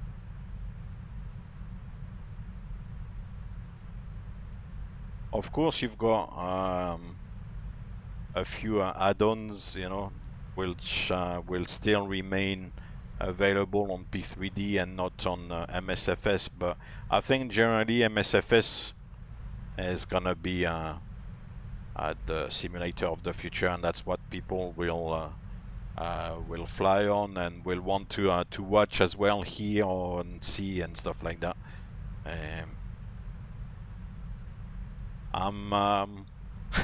As I said before, with MSFS, for me it's a bit of a love and hate relationship. I do find it I do find it nice. It looks good, but somehow it doesn't sit well with me. You know, I don't know how to explain it, but it doesn't sit very well with me. I do acknowledge that it's good. Well, it looks good, but from a flying point of view and also the structure of the simulator on the PC, I find it really hard to work my way around it, and there's a lot of things which I don't really like with the simulator. So yeah, if P3D could do like a version 6 and something that gets closer to MSFS possibly, then that would be good, because I do like the way that P3D works, you know, both in terms of the simulation, the flying simulation, the way it's all organized on the PC. It's still the same old structure, but it's very easy to find your way around. Above all, for the sceneries or for the liveries and all that stuff, is really easy on MSFS. I find it really confusing. It's hidden somewhere and program data or at the back of the computer. It's just a pain. It's just very complicated for my old brain. But everybody wants to watch MSFS.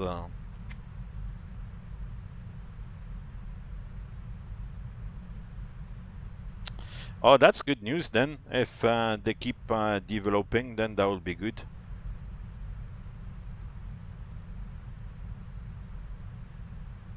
Yeah, as I said, for me, like MSFS is about love and hate relationships. That's maybe not what you guys want to hear, but I'll always be reluctant to go into MSFS. I tried early on today to play a little bit around, and I was like struggling to get it to work, and it's just, for me, it doesn't feel right. And for example, like, you know, some of the add-ons they have for some of the like common airliners, I've tried before, and it's like, it's not good, man. Anyway, they make big money from the military side of P3D, so hobby pilots are just a nice addition for them. Yeah, of course. I mean, at the end of the day, all those developers are interested in making money. I mean, it's they're not just developing those games to or those simulators just for our own pleasures. It's obviously a business to them. So, but I kind of feel like I'm a little bit against all that business side of things, you know, and I feel like. Above all, here on Twitch, a lot of the streamers, the rare times where I kind of look around, it's very often like they're like the windows to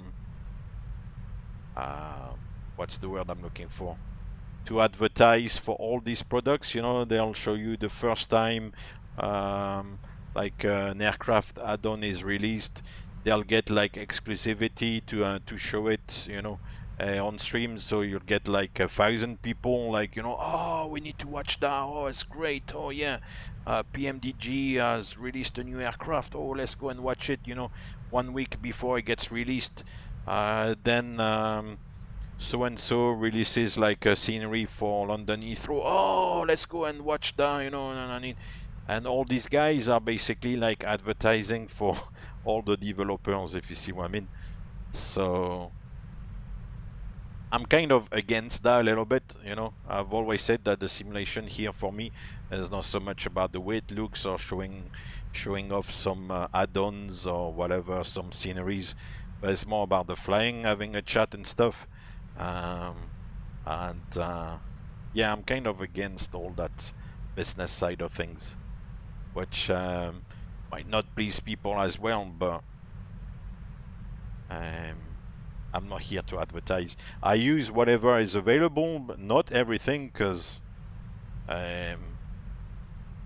some of the add-ons and sceneries and stuff, that's of no interest to me, but yeah, I won't be running out to try to get the first available add-on, you know, just to basically show it off. I don't know if that makes sense, but that's my modus operandi. That's the way I operate.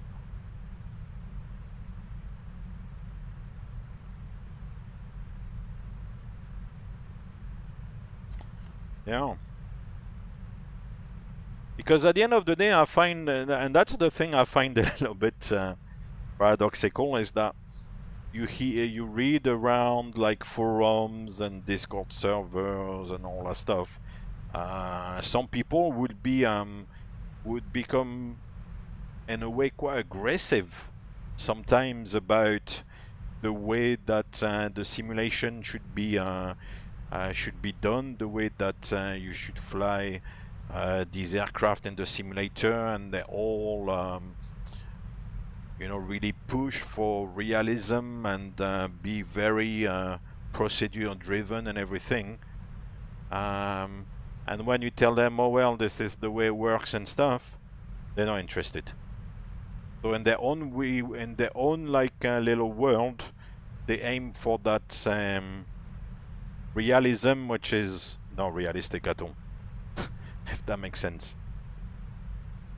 And I find that sometimes a little bit amusing, you know. I don't know. Maybe it's just me. I don't know.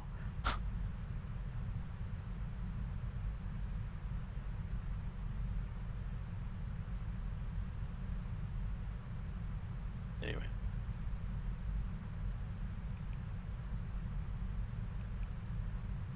(2052) and it's 1949, so 1 hour before we get to Cleveland. Actually, I think maybe on the final approach we get to fly either over or close to over the stadium. So I think the stadium is in the livery, in the scenery. I mean, not the livery.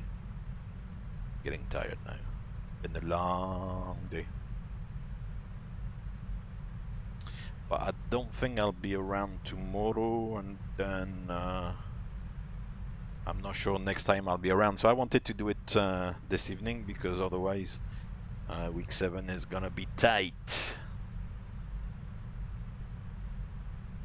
Next week it will be New Orleans to Tampa Bay, or Tampa actually, not Tampa Bay, Tampa.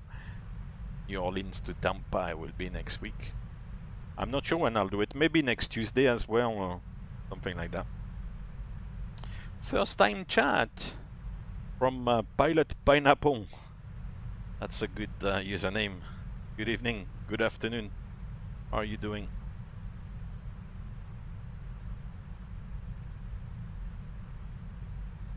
Hey, Hawkix. Oh, Hawk. Sometimes I wonder if I can read it. Doesn't say Hawkix, it's Hawk. Well, XX Hawk is, yeah.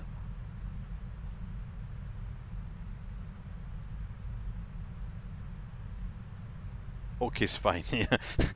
that will make my life easier. Although it's difficult to pronounce for me a little bit, because the H in English and the Hawk is is not easy, but it's better than like totally slaughter the username. Yeah, yeah.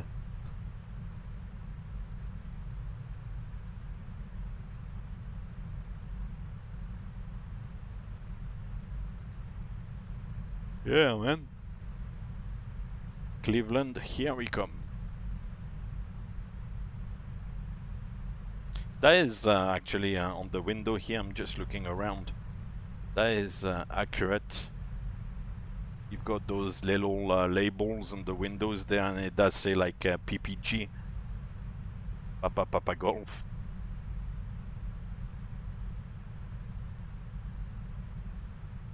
Oh, at this stage it's a little bit early to tell, Simfun.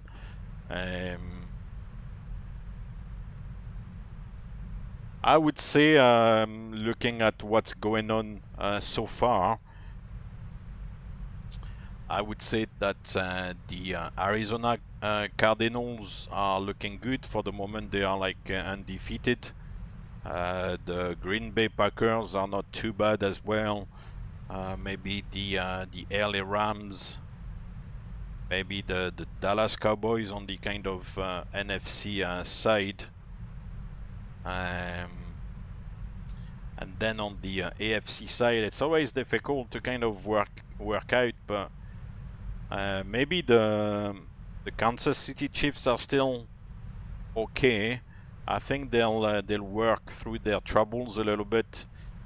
You still have like a team like Baltimore as well, who are doing well. Buffalo is quite good, very good even. Who else on top of my head like that?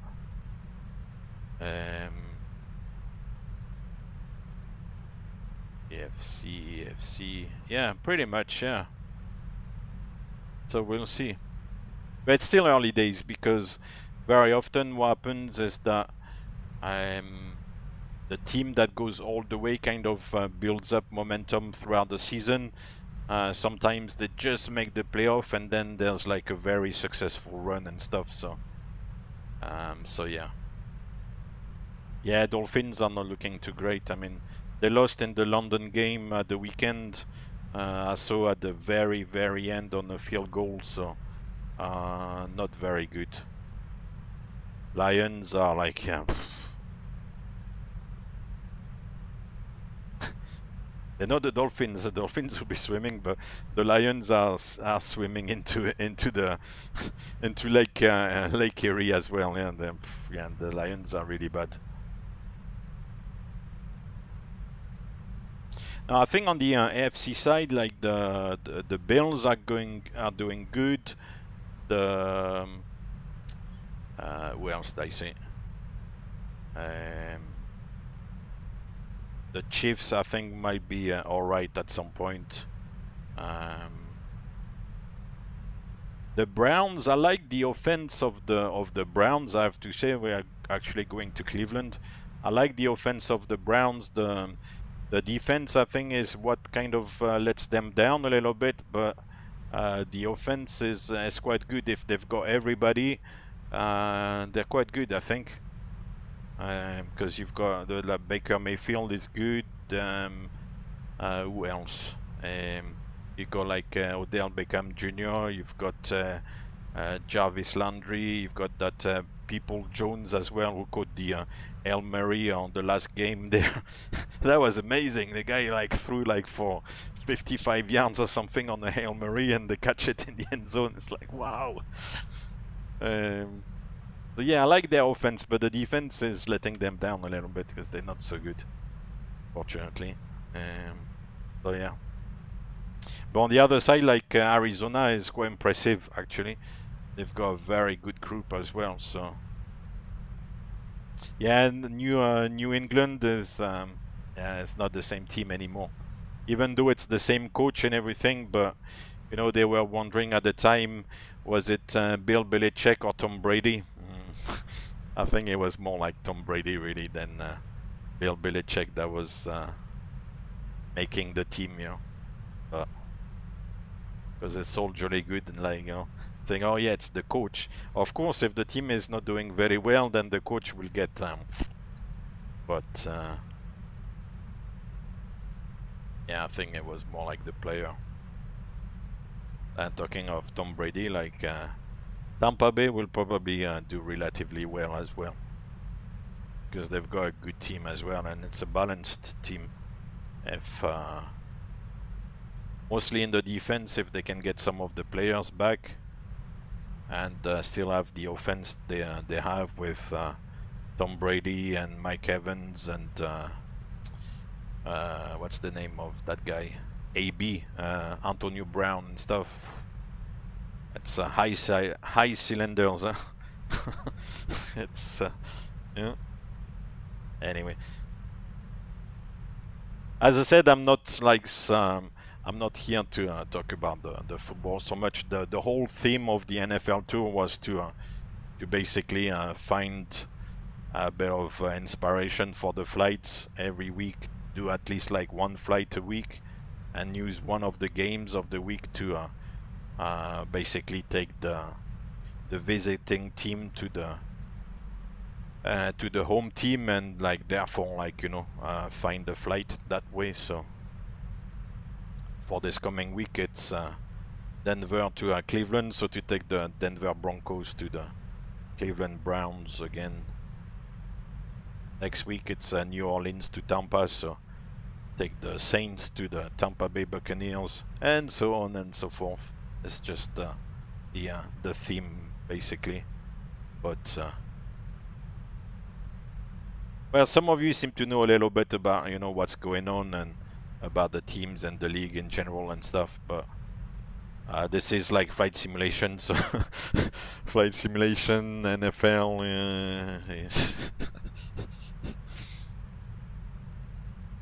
It's maybe a little bit far-fetched, you know, the relationship. But it shows you that you know, these guys have to travel quite a bit. No, Hawk. I'll be interesting to find out about the conspiracy theories of Denver. Yeah. Go ahead, tell me. Tell us. I was not aware of any conspiracy for Denver Airport. There any ghosts? Is it haunted? Is it like a Halloween story?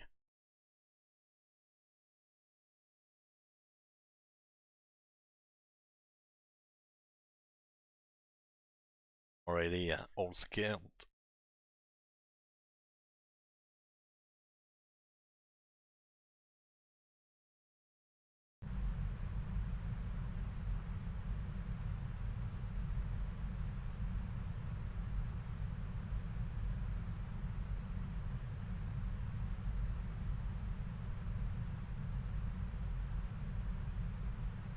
Nope.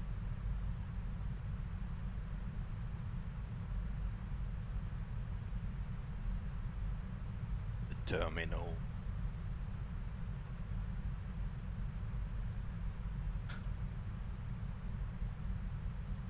No, I don't know. I don't know.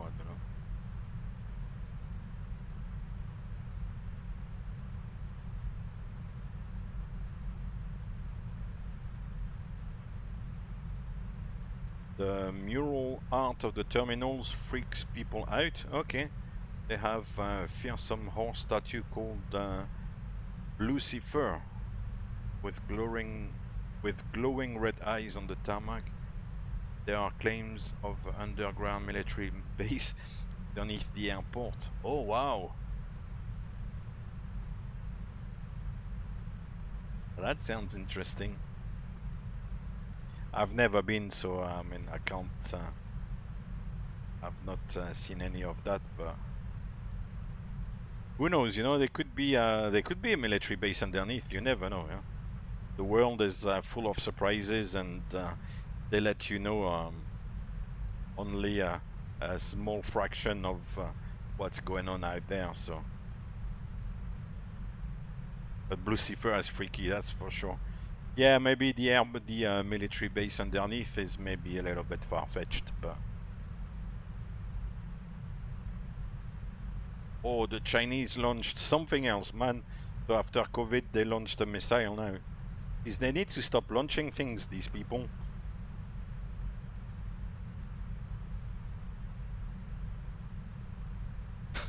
Yeah, we might get like another Cold War with this time maybe not with the old Mother Russia USSR, but maybe this time with the Chinese. God, they've done enough damage over the last couple of years to then do a war, because they seem to have like their sights set on Taiwan, so who knows what's going on with that. God, they need to stop the nonsense. Oh, let's have a look.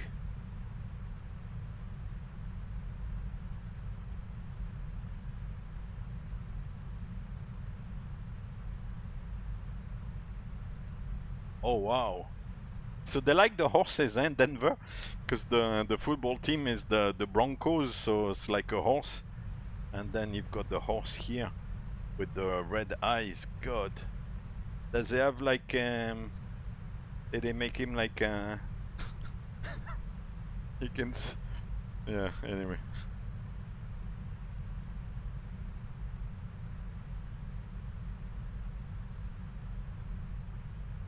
Very nice.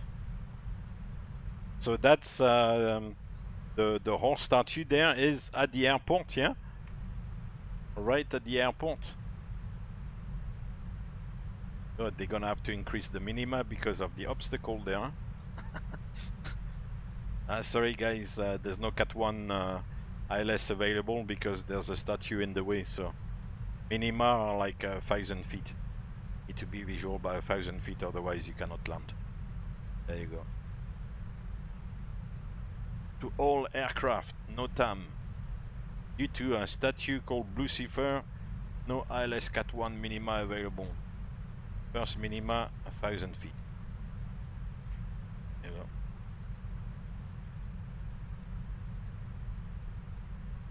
Yeah, it's freaky. Lucifer. God.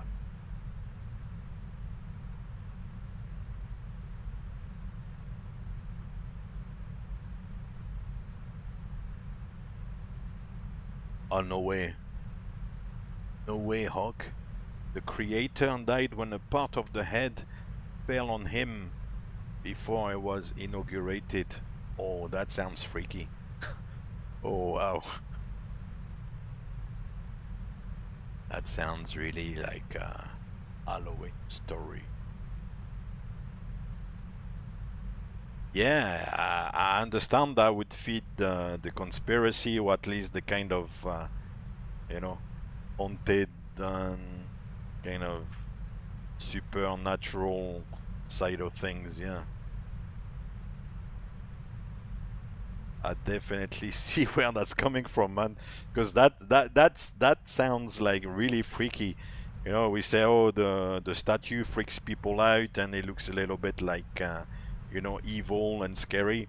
And then when I read your sentence there, the creator died when a piece of the head from the horse like fell on him. God, that is really, really freaky. Oh. God.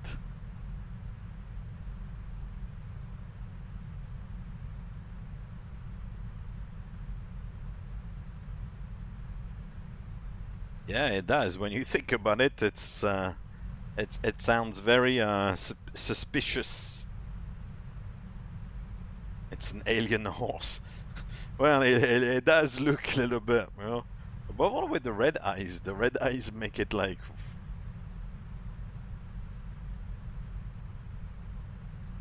God.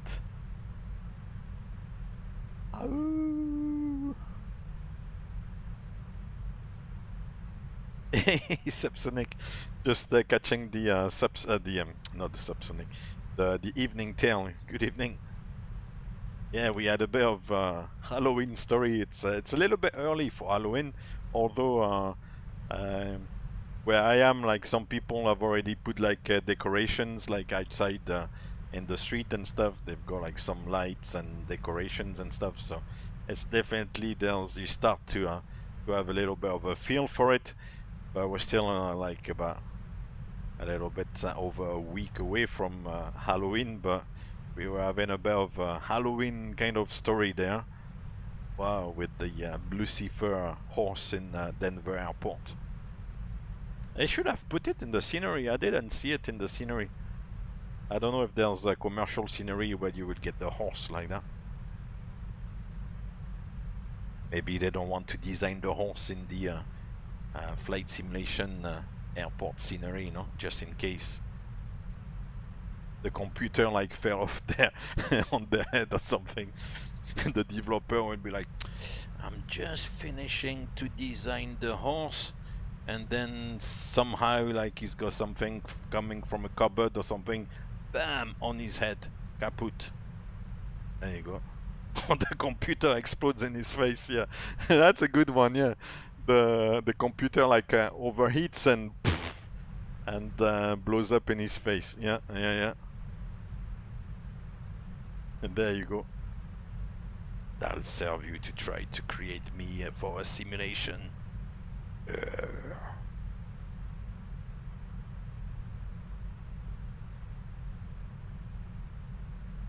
I will destroy anybody who tries to create me again.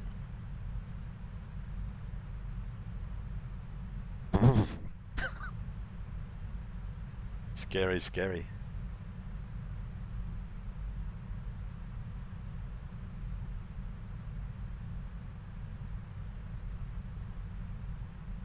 There are probably loads of people who have died for the art over the years, true. Falling off ladders and yeah, that's true.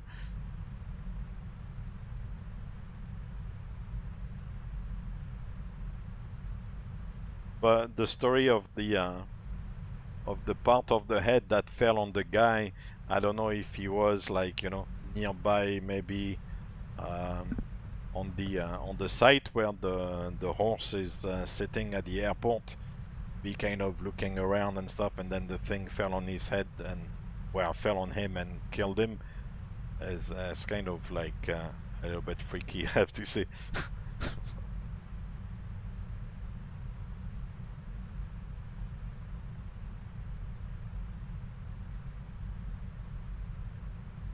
Cool. We're getting there. That's Chicago. Up here.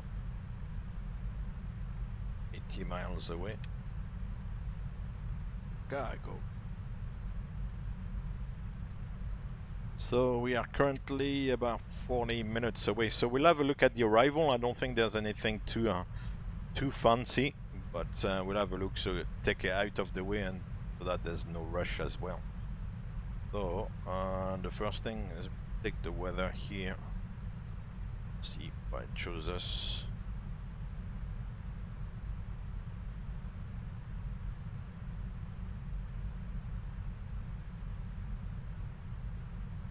Oh, doesn't want to. It doesn't want to. It's KCLE, isn't it? Yeah, we've got it here, 240 at 8, 10 statute miles, clear, 13 degrees, 3015, so 24 right, then, okay. So 3016 as the NH, 3015. 3015. So we always tend to, once we get the weather information from the destination airport, we tend to preset the altimeter setting or the QNH down here below standard. So for the moment, standard is still the setting for the altimeter, but you can preset the QNH underneath by twisting the barrow knob there. And then we can also set it already in the IFSD here, 3015. Because this one doesn't interfere with the automation, so you can do it. And set also the approach mode. So at least you've got a bit of a reference for the altimeter setting, and if during the approach later on they tell you the altimeter setting is 2970, you're gonna say, hey, hold on, an hour ago when we picked up the the METAR, it was 3015. Why is it 2970 now? But just as a cross check, you know, just to have a bit of an ID beforehand. Cool. Then we'll check the recall, check the notes down here, but there was no malfunction, so there will be no operational notes. Oh, here's the METAR. Oh, but it's a little bit older.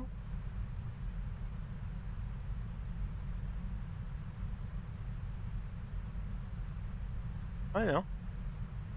That was 1851, is... There would have been one at 1951 maybe?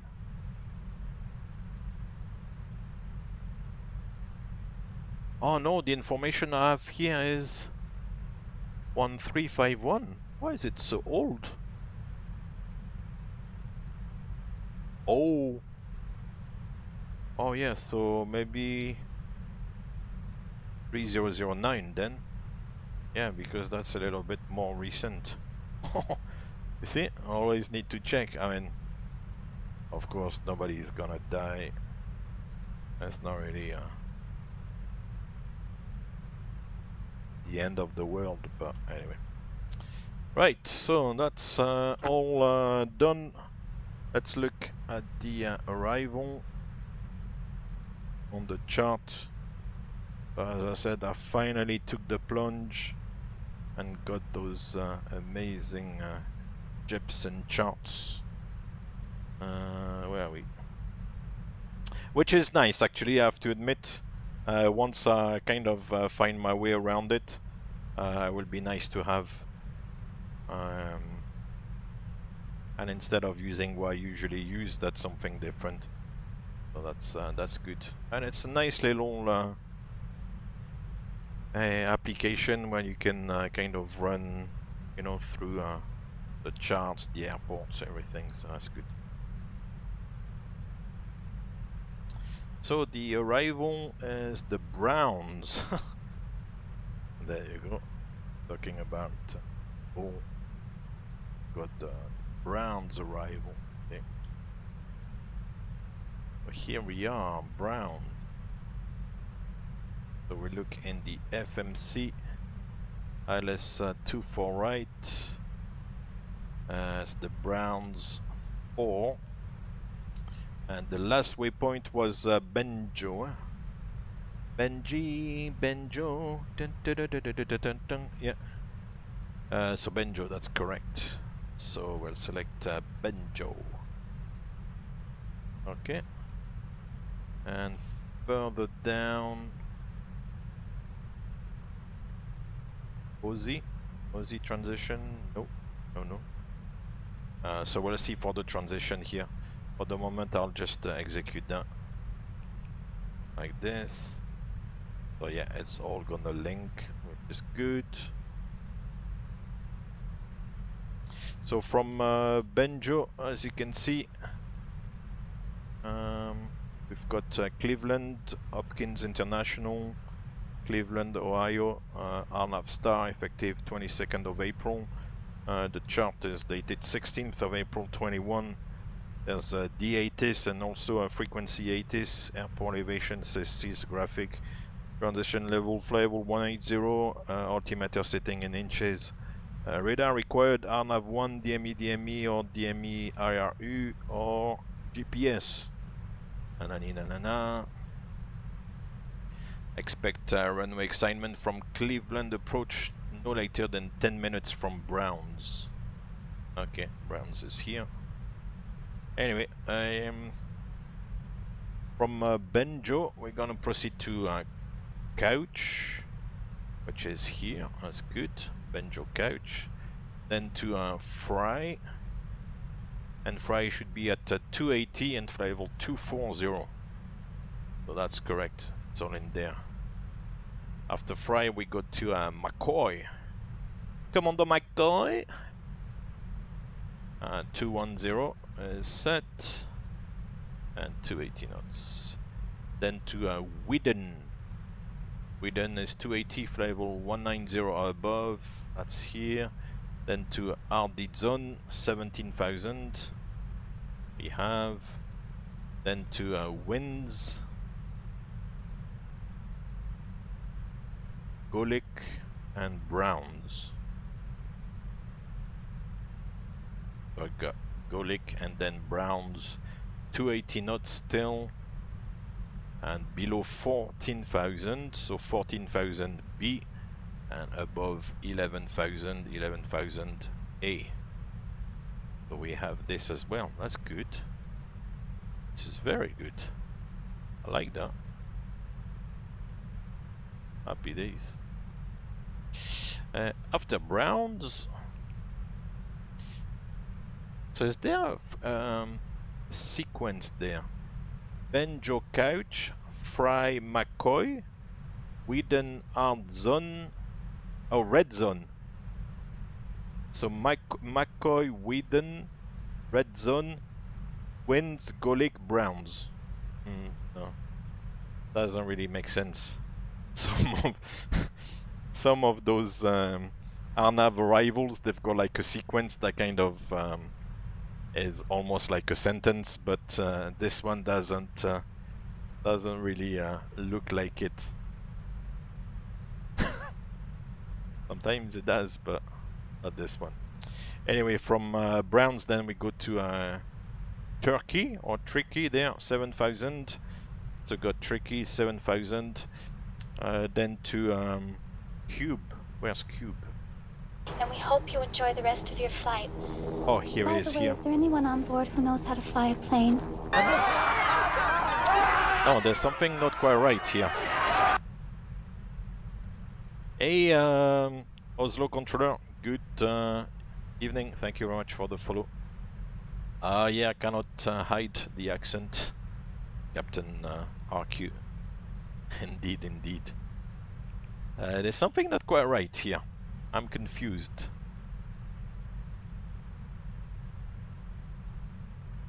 That's why you always have to check. From... oui, je suis français, oui. From Browns, we go to Turkey. Turkey is here.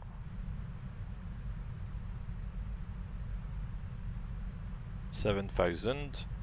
And where's Cube?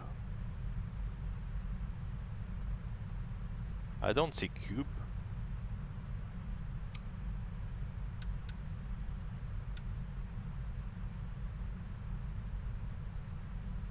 Unless it's missing on the chart. Ah, no, there's a little note. Note number 1. Where's note number 1? Ah, yeah, oh god. Here's note number 1 here. So you've got this waypoint which is tricky or whatever. You are still dangerous. Captain RQ, merci beaucoup. Merci pour le follow. You can be my wingman anytime. Bullshit. You can be mine. So yeah, you got tricky with the little star, then you've got a star with number 1 note. Number 1 note is up here, that's a cube. There you go. Oh god. That's why I couldn't find it. So 7,000 and 6,000, that's correct. Then to Deacon, 6,000, 5,000, and then to Elroy at 210, 5,000 feet. Landing runway 24 left and right. Radar vectors, yeah, vectors, that's good. And then for the ILS, is gonna be here. We go approach, ILS 24 right. Here we are. So, the good old Jefferson briefing strip. Cleveland, Hopkins International, 14th of June 19. Oh. ILS 24 right. Localizer is 1155, India Papa Victor Yankee. Final approach course 238. Glide slope check at Grossa 2000 feet. Minima 980 and airport elevation 799. So it's a little bit elevated, although it's close to the lake. It is a little bit elevated. MSA on the DGB VOR 3,100 feet. Altimeter setting still in inches. Transition level for level 180.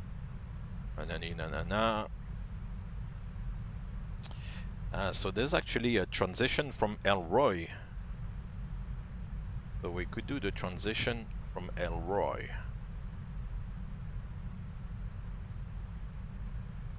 Captain RQ, yeah, I can take a couple of questions in French, like very quickly, but otherwise I kind of tend to do it in English so that everybody can follow what's going on, because otherwise it's a little bit unfair, you know, for people who don't actually speak.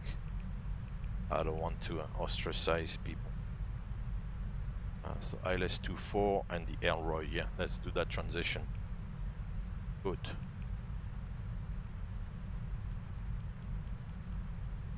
So we'll cycle through the points and put Elroy on top of itself here. Good. So after Elroy, we're supposed to go to Borney. We got Elroy, Borney, 4,000 feet. We'll come back on the speed here. We'll make it 180. We don't want to be like rushing along. We want to take it easy, you know. So 180, some sort of base leg to Borney, and then to Sherk. Sherk at 3,000 feet. Sherk is 3,000 or above actually. Grossa is 2000, and then we go down the glide slope. Glide slope 3 degrees, is it? All the way down to minima 980, yeah, to the runway. And then in case of a missed approach, we go to the drier VOR on the right turn. And up here it says 1700 feet and 3000 feet to the drier VOR. So drier VOR 3000 feet and hold. Oh, the ground just came online. Good. That's gonna be very helpful, the ground. Oof. I like having ground controllers. Like we did the other day in Edinburgh. Edinburgh ground, yeah. Which, as I said, I find a little bit funny, because why would you have just a ground controller, you know? It's like, hey, monitor Unicom for takeoff, monitor Unicom. It's like, just tell us clear for takeoff and off we go, you know. Why would you bother, you know? Anyway, Cleveland ground, yeah. Why is he offering on his 80s? You see what I mean, though? I mean, I like... Oh, there's no 80s. Okay, maybe he's just on his maybe not at the time. Anyway, the minima was 980. So I'll do the cheating method. So we'll go to a new FS control, FS type 980. We are. Don't do that, home. That's okay. But you remember You're one not thing. breaking anything. You screw up just this much. In the aircraft, it's easy Flying to a cargo wind plane it full of up rubber and dog down, shit out but of Hong not Kong. here. Yes, sir. Antonio Fan, thank you very much for the follow. Hope to see you from time to time here on this amazing study level stream. Right, so 980 is set for the minima, and we're gonna work out VRF. So we should be landing with 8.1 tons of fuel, which will add up to our zero fuel weight. So the weight of the aircraft without the fuel. So 229 plus roughly plus 8.1 is gonna be 237. We'll call it. So it's gonna give us a flap 30. Hey, Lonel. Not bon dia because the dia is gone, but bona. No, bona nit is in Catalan. Good. Buenas noches, bona. I don't know in Portuguese, sorry. My brain is going blank. Boa noite. That's the one. So VRF 30 is 145, and like always on final approach we always fly VRF plus 5.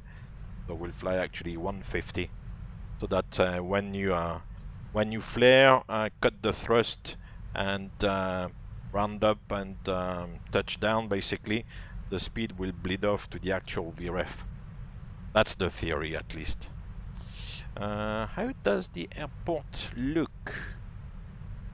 Let's have a look at those ground charts, just the configuration. Where is it? Airport. I think there's a bit of construction and stuff at the moment.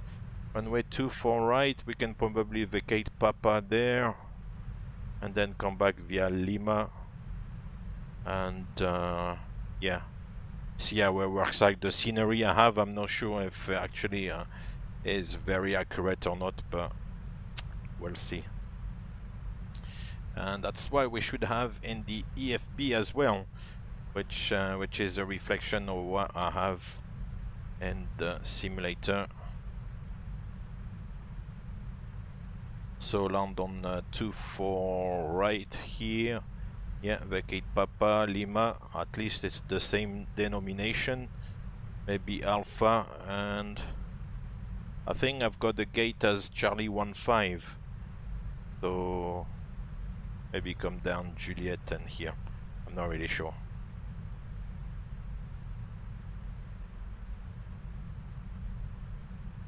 Antonio, yeah, as Simfan says, it depends what you want to do.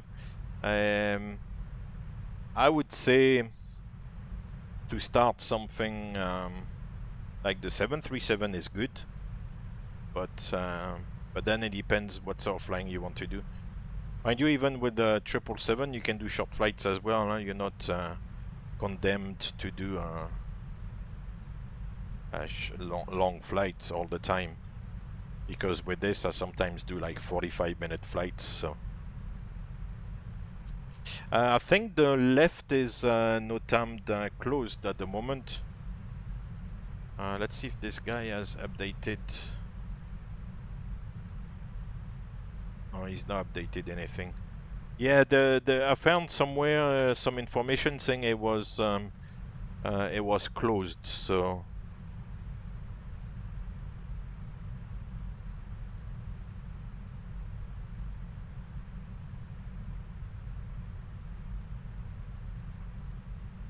yeah, just 24 right.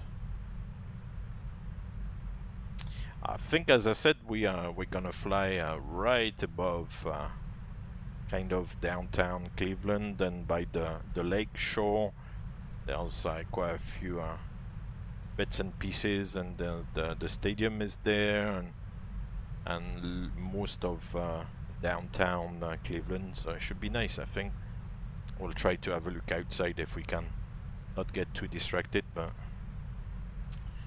so what sort of runway length do we have then? 2740. We want to make the exit, so we'll use auto brakes 3, just on top of my head like that. That's that. So we'll call FS to crew, bring the briefing tab.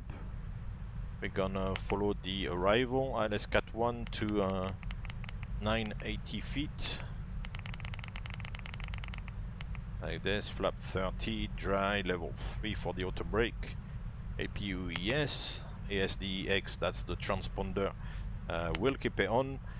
Gate and stand, we're gonna go to a gate, and concerns, I'll put everything there. Descent checklist. Stand by.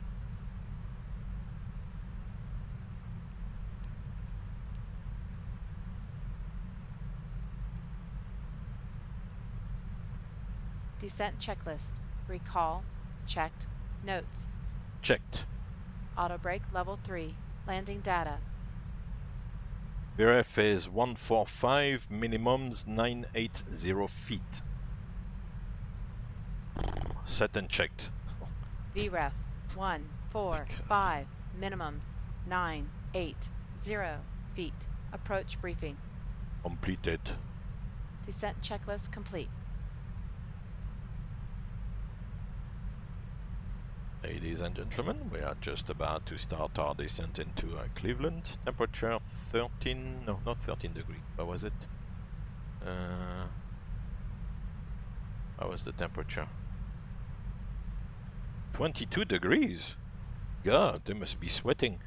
22 degrees, clear skies. Brace for impact. Wish me luck.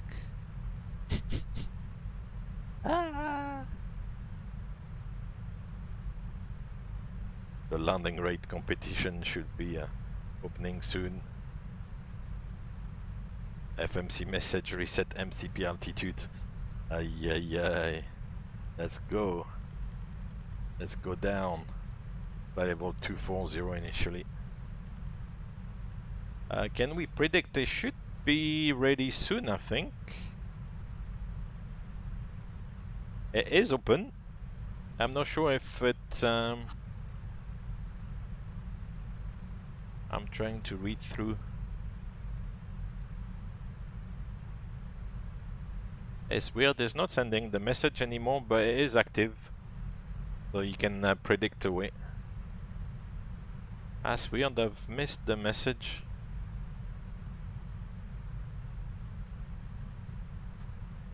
Let's see if there's a particular setting. Start competition at 20 minutes.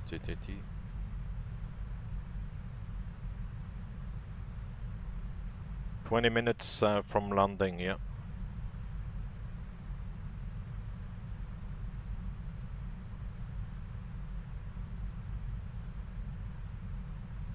What time is it up there? 20:48, so 25 minutes before will be 20 minutes, so 20:28. Oh yeah. So he should send a message. I'm not sure why it doesn't change the message.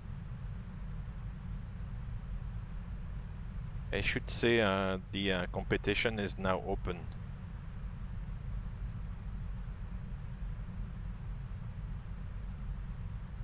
Yeah, I'm not sure why it does that.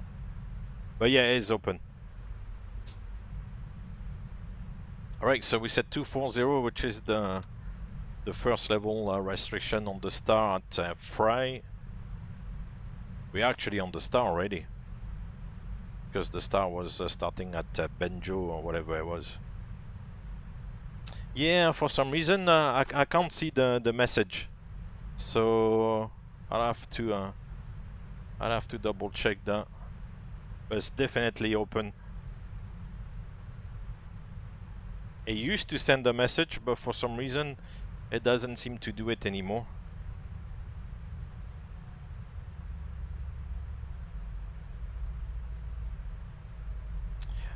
Camino, good evening. No, the AFCADs, I tend to pick them up. I can play around a little bit with the AFCAD, and I've made the odd scenery, but most of the sceneries I use here, it's already been made. Just like pick them up online, and that's it. Some like require a bit of editing and stuff to work in P3D because they were originally designed for FSX, and there are sometimes a little compatibility problem, but yeah.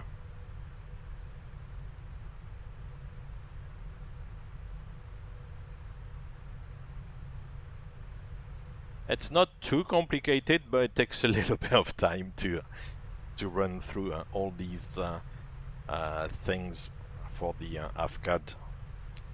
El Neves.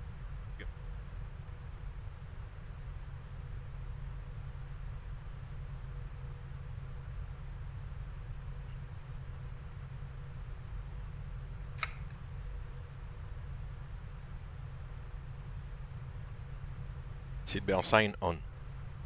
Seatbelt signs coming on. Sion Rolanda. Oh yeah, that's gonna be Lake Erie. There you go, Ralba. That's where you had a little dip all these years ago. That's the lake here. Ah, virtual, of course.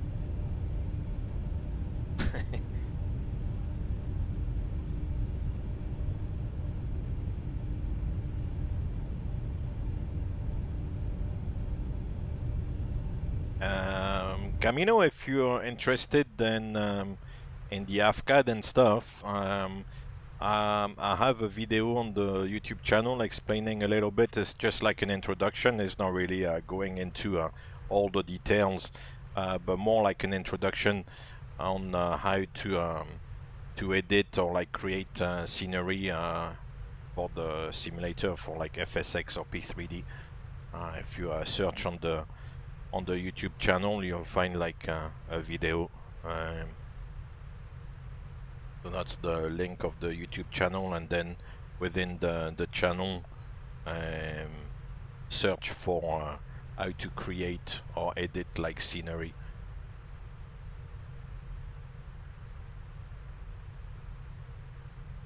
So seatbelt sign is on, and there are 3 arrivals. My God.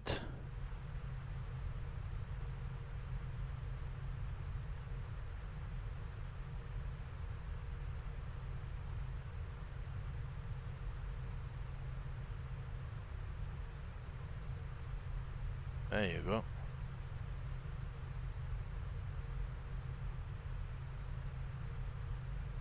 Oh yeah, I've overtaken Simfan.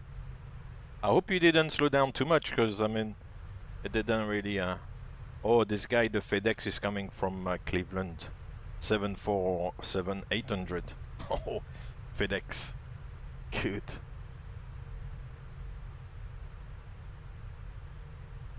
Right, we'll continue the descent. Is it 210? Mind you, no, I have to maintain 240. 1,000 feet to level off.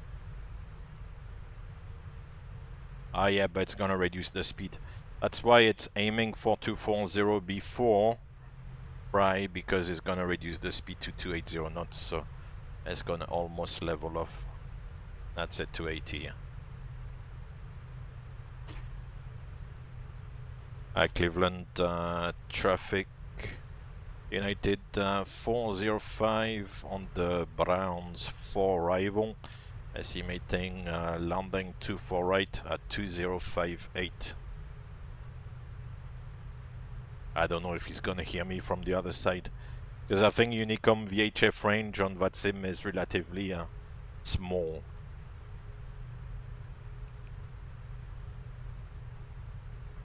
Right, so we'll set 210.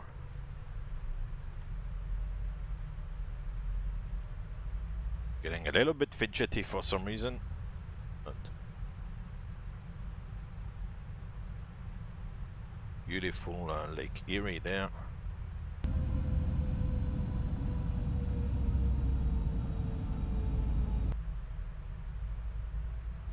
I'm not a big fan of using Unicom by text. I don't mind Unicom on voice. I think it's quite good. But to use Unicom by text, having to text, like when you're a pilot, you don't text, you know, your intentions, or you don't speak to a controller by text. So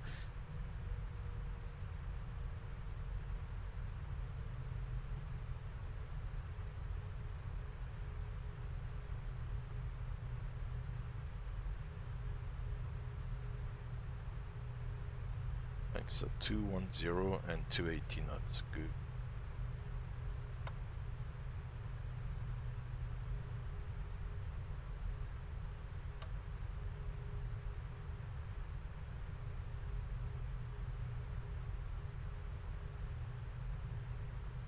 Simfan, could you hear me on Unicom when I made the announcement?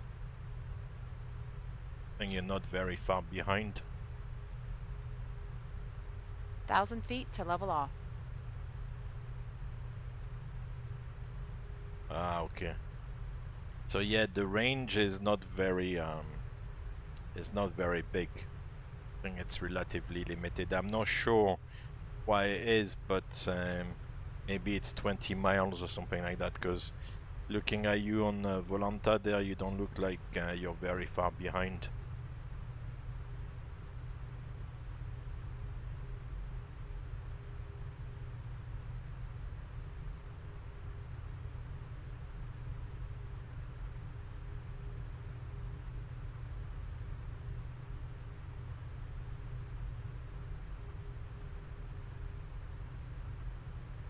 Oh, he's updated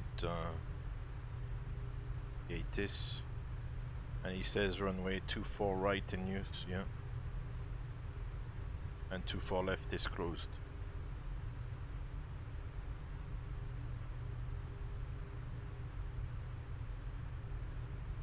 Cool, so definitely 24 right then. Right, after 190 on the arrival, 1,000 feet to level off. we go down to 17,000, so we'll set 17,000. And now we can reset the altimeter to the airport setting, which is 3008. The 3008, press the button. Approach checklist.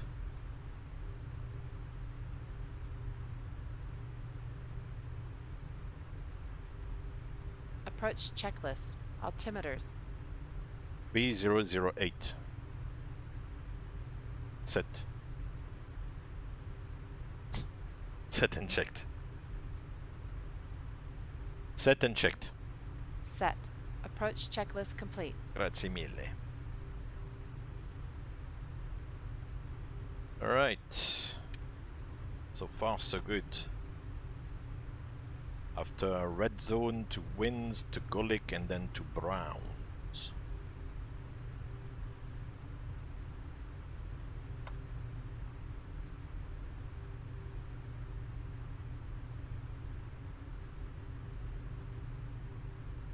Thousand feet to level off. No, can continue now to 14,000.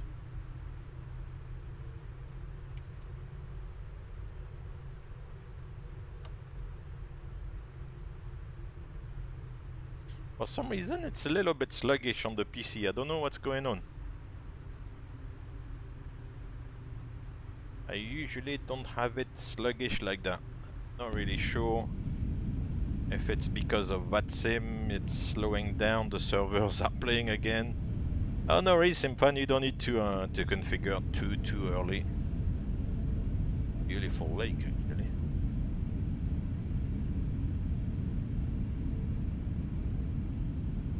Oh, it's huge lake. Extended for miles and miles. Lovely weather actually. 22 degrees for mid-October.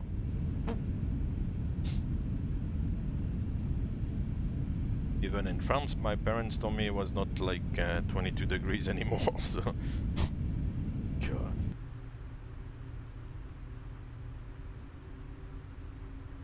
And after 14,000 feet now, we're looking at 11,000.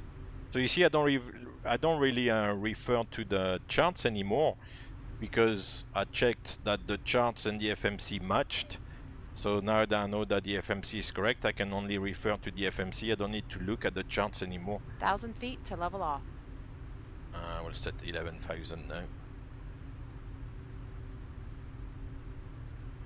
Extend the speed brake here.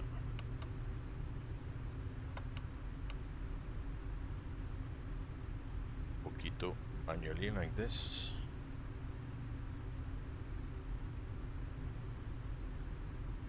He's not going around.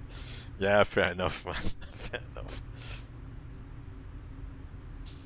With this transition and stuff, it was showing 2058. So if, let's say, you have like a 2-minute gap, it should be okay. If the gap is closer, then yeah, maybe it's a good idea to slow down, but otherwise...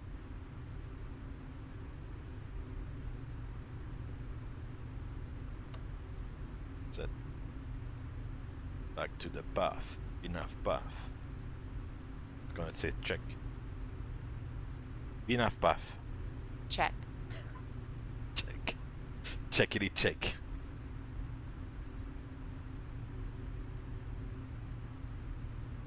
Man, if every time we had to say check, I would actually get a check for it, I'll be a very rich man. Check.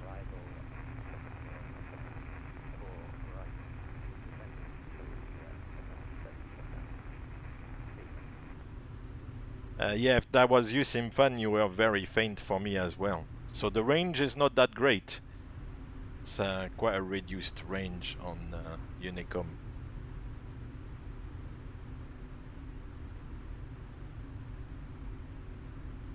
Right. 1,000 feet to level off. And after Browns, then it's 7,000 feet we go down to.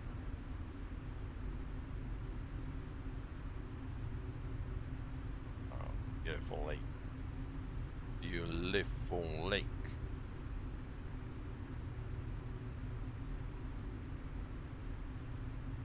So 7,000 feet set. And now it's trying to reduce the speed, because we're gonna get below 10,000 feet.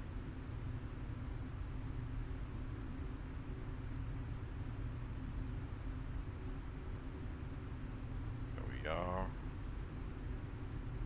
It needs to kind of raise the nose a little bit to reduce the speed, otherwise it will help it a little bit with the speed brakes. In the US, normally a mandatory 250 below 10,000. So,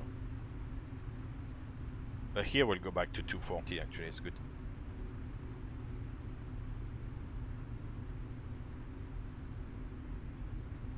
Oh, speed brakes are stowed. For the speed brakes I've got like a shortcut on the joystick, so that's really handy. 10,000 feet.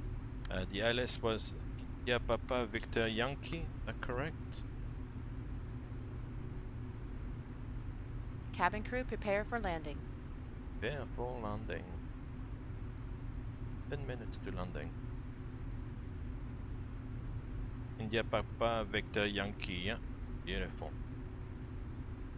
At least the scenery has a good ILS frequency. 10,000 feet lights on, indeed. We've got the left and right landing light and the runway turn off lights are on, even though it's daytime. And this is real time at 2049, it's real time. It's obviously kind of afternoon time in the US. Still above the lake. This is a huge lake. That must be cabin ready. Ladies and gentlemen, we'll be arriving at our destination shortly. If you are making a connection to another flight, so ladies and gentlemen, get your helmets ready, your shoulder pads, your knee pads, your elbow pads, your protective glasses. Get ready for landing. Brace for impact. And any other items you wish to discard or may not be taking off the aircraft with you. Brace for impact. Also in preparation for landing, please turn off all electronic Please get ready. Stow these devices and all other carry-on items. Please use caution when opening overhead bins as items may have shifted during our flight. Please stow your tray tables and return your seats to their upright 1,000 feet to level off. Check the security of your seatbelts. We will be landing shortly. Thank you. Oh yeah, that's Cleveland here. And the airport is, I think, west of downtown Cleveland somewhere. Oh, that's the airport here. Airport are always a little bit patchy here in P3D. Kind of stands out. Oh, nice. I don't know what these things sticking out of the lake there are. Back from the supermarket on time for landing on yet another on-time flight. Yeah, fasten your seatbelt.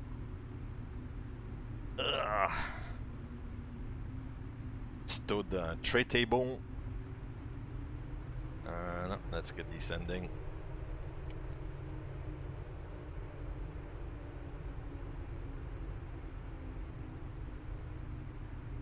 Cleveland traffic United 405 wide base leg 24 right landing 2058. Yeah.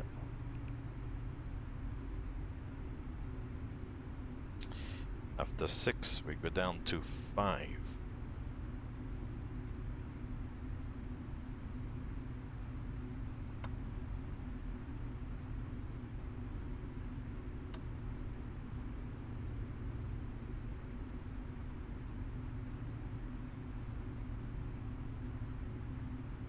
I don't see anybody out, but normally, as I said before, I only see traffic when traffic is at 10 miles. So let's see. Elroy was at 210, yeah, so it's gonna reduce the speed there. Where is that guy? The FedEx? I hope he's further in. Volanta, Volanta. Oh man, we're gonna be close to each other. I don't know what maneuver is done. He's now on base leg on the other side. Oh no. Right, let's change that. Flight level change. Come back on the speed.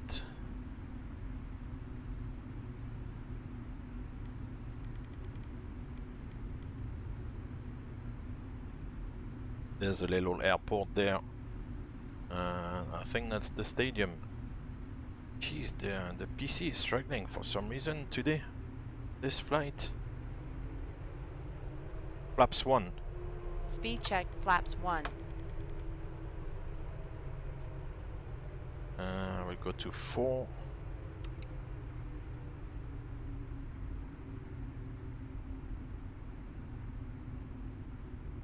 Cleveland traffic, 88405, base leg, runway 24 right.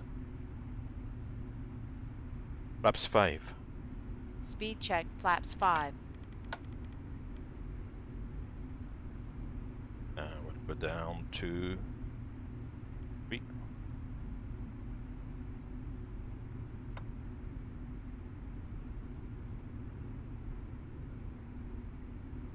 I don't see him.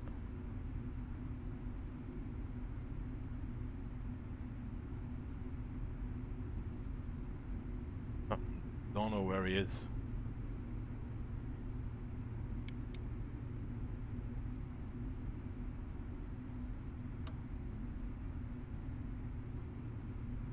Oh yeah, here he is. I'm actually gonna squeeze ahead of him.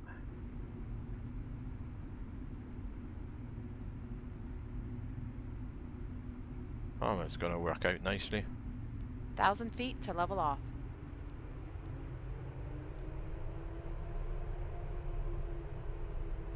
Flaps 15. Speed check, flaps 15.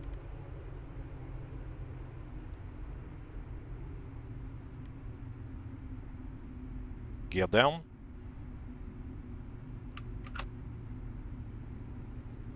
Flaps 20. Speed check, flaps 20.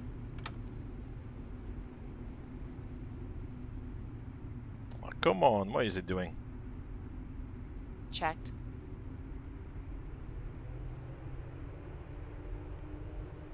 I would go down to 2000. Cleveland traffic, 767, turning east, base leg, will land at service FedEx. Cleveland. 2500. Checkity check. Man, this thing today is struggling. Cabin crew, take your seats.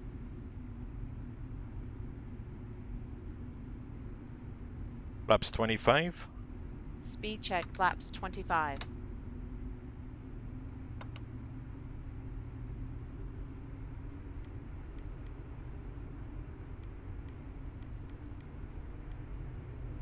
Flaps 30.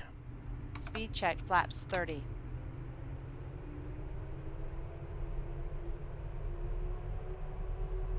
Landing checklist.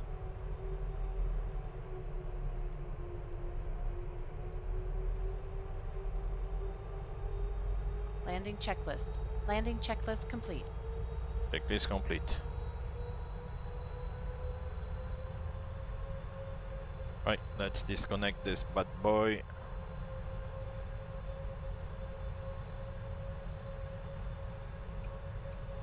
Flight director.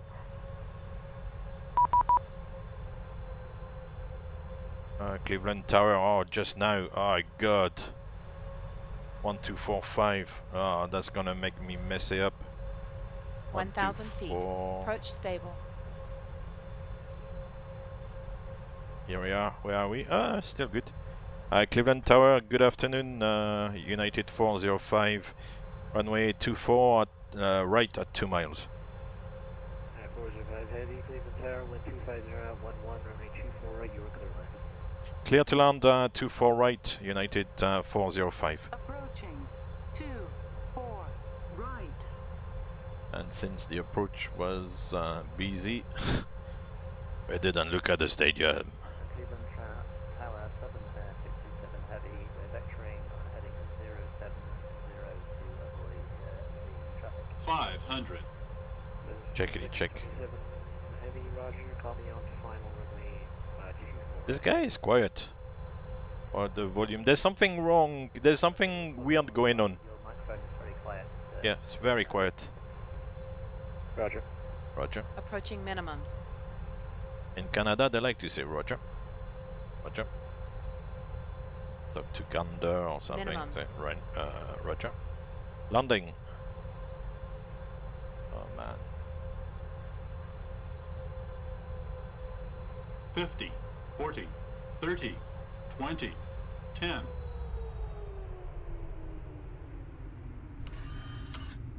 Here we are. Not bad. Limited the damage. Speed brakes up.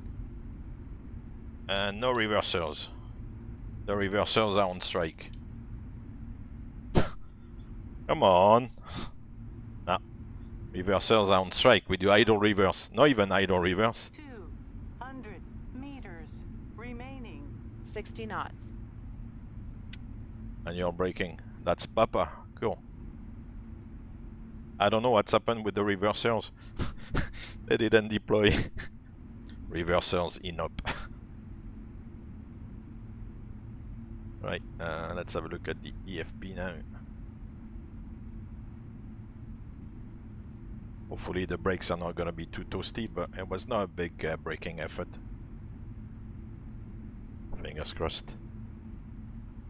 Note for the mechanic, yeah. Runway vacating at runway vacated at Papa, United 405. 405, welcome to Cleveland. Straight ahead on Papa. Cross 24 left, contact ground point 7 on the other side. Yeah. Okay, continue on Papa, cross 24 left and contact ground point 7, United 405. All the best, bye. Thank you. See you. So that's a very American thing, contact ground point 7, because all the ground frequencies are like 121 .7, so they just say contact ground point 7.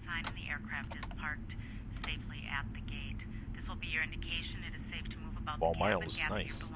Approaching 0. We'd like to thank you for flying with us today. We appreciate your Excited. business and hope to see you But again excited. on Too a heavy with future you. flight.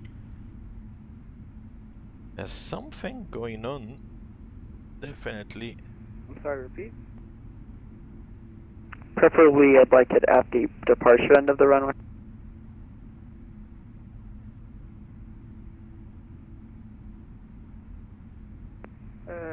Dear Delta Charlie, would you like Delta 6? And how much runway is remaining? 1,700 feet. You said Golf 6 is 1,700? Affirm. Oh, he's going around. Oh, fantastic. That's a go around. Ground, good afternoon. United 405 Heavy. United 405 Heavy, welcome to Cleveland Taxi, Lima Kilo. Lima Kilo to the ramp, we like Charlie 15, United 405.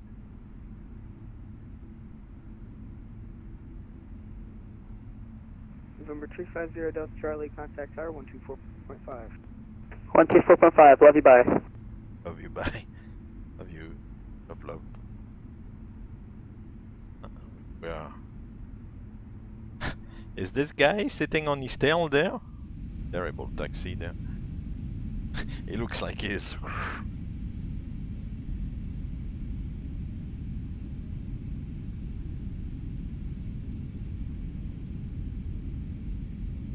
Yeah, it looks like he's cambered or whatever the word is.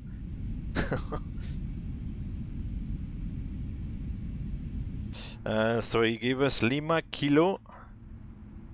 Lima Kilo, yeah. And then after Kilo, where are we going? Lima Kilo to the ramp, huh, basically. Yeah. Okay, well, let's pick up the taxi speed a little bit.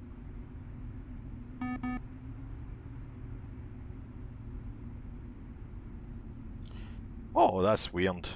There's been something weird going on because the auto throttle is actually not disconnected. I don't know. There's something weird with the simulator this evening. Normally it's not sluggish like that. I don't know if it's the same for you, Simfun. If it's maybe something to do with VATSIM and the internet connection, and it's struggling to refresh a little bit the traffic around, or I don't know. There's something weird. Or maybe it's just me. There's maybe too many things running, but normally it doesn't do that.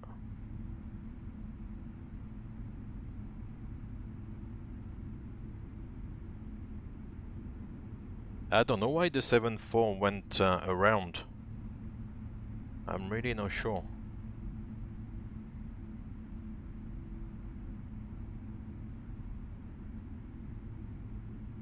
Because normally when you land, the auto throttle disconnects by itself, but today it didn't do it. It was such an amazing landing, you know. So no reversers, no auto throttle disconnect. The engineer is gonna have a lot of work. Normally it's a reliable aircraft.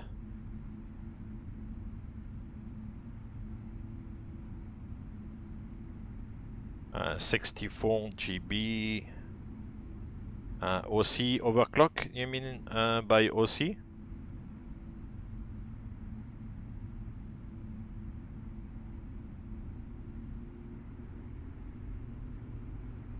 Simfan is coming in on final there. I think I mean, normally it runs well, but today I found like when out of Denver it was fine as well, but just when we were flying over that lake and then coming in into Cleveland there, that was becoming a little bit sluggish for some reason. Oh, Octet, the whatever the unit for the computer power. Yeah, I think so. I mean, I think it's quite good. 1700 feet. Now it feels better actually. Sorry about the. It's improved again. I think sometimes with VATSIM, if the refresh with VATSIM is not very good, then it kind of slows down the computer. Because it feels smooth again. Dun dun dun dun. Brace for impact! Savanair. You've got horses in the 777 freighter, there stinks of horse in the aircraft. You've got to do a very gentle landing for the horses, otherwise they'll be scared, or you might break a leg or something.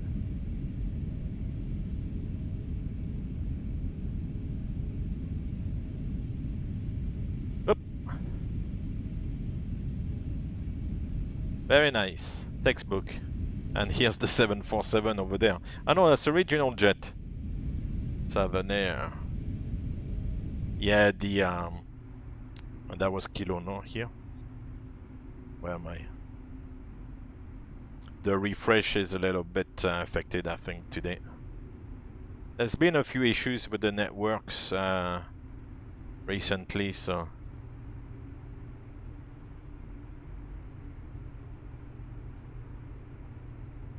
Ground from United 405 will go to Charlie 15. That's okay with you?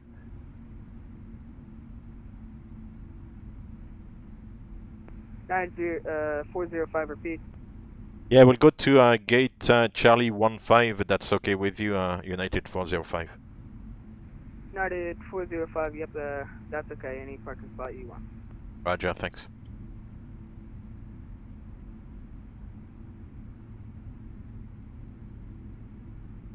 Yeah, that was good. Oh, there's a 787 there. Fantastic. Right, so this is Kilo. Oh. But the building here, I don't know if we've got the wingspan clearance. This building is maybe not placed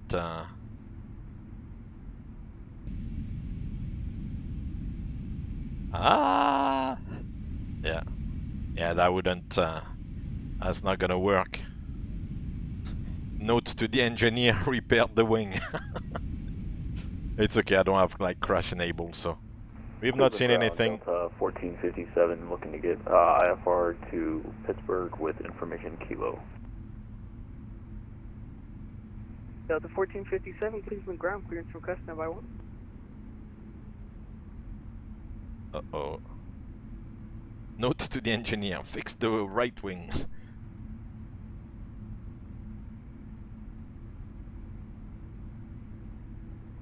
Right, and then I need to do a bit of... Ah, but this guy is in the way there. 7 Air 627 Heavy, welcome to Cleveland. You can taxi Lima. Ah, yeah, he's in the way. Ah, well, I'll dump it somewhere.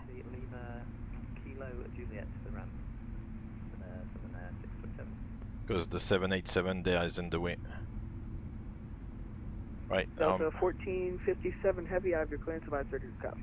Actually, I'm gonna disconnect from VATSIM. That's it. And then go to the gate.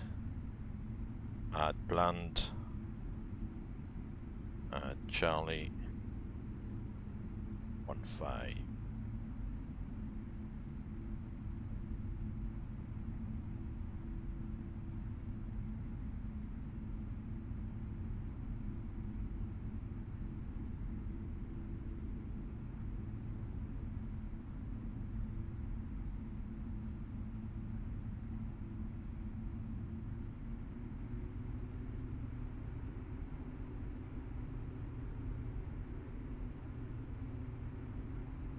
Cool.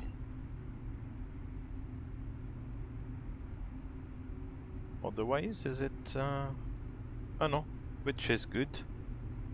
The server ingest good.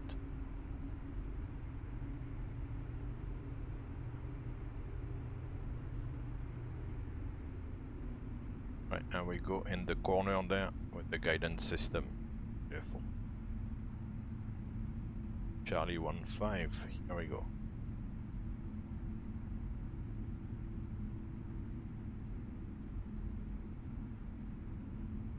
Lights and doors.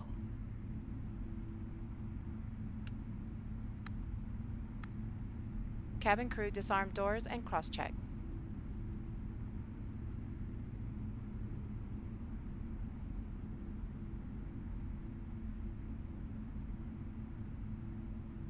Three on the left. Three on the right.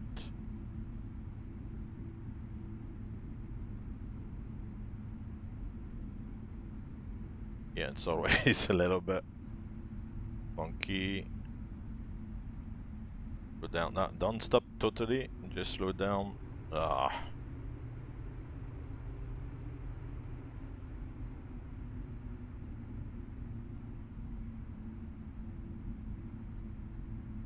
Ten, 9, 8, 7, 6, 5, 4, 3, 2. No. Stop. Here we are. So, parking brake set. APU is running. You can shut down the engines. Happy days. Flight directors off. Approach mode. Off. One can come off. With the radar. Cool. Welcome to Cleveland, ahead of schedule. We'll disarm the doors whenever we can.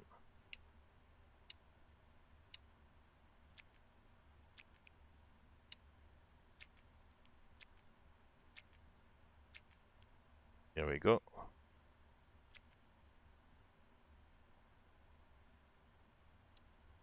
Operate the jetway.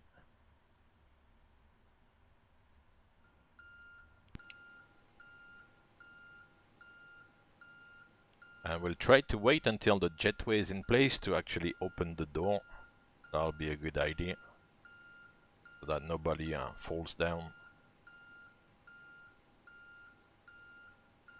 I am ready for the checklist. He's ready for the checklist. Let's do it. Ah, why is she switching the weather radar back on?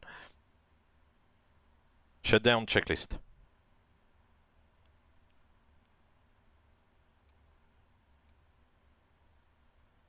Shutdown checklist. Parking brake. Set.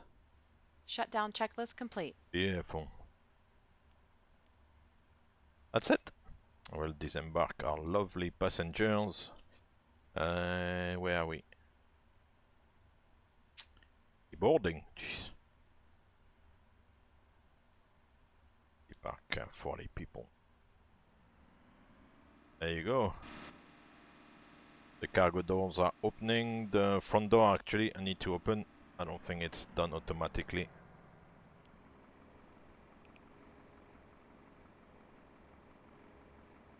Yeah, these are and open. I thought these...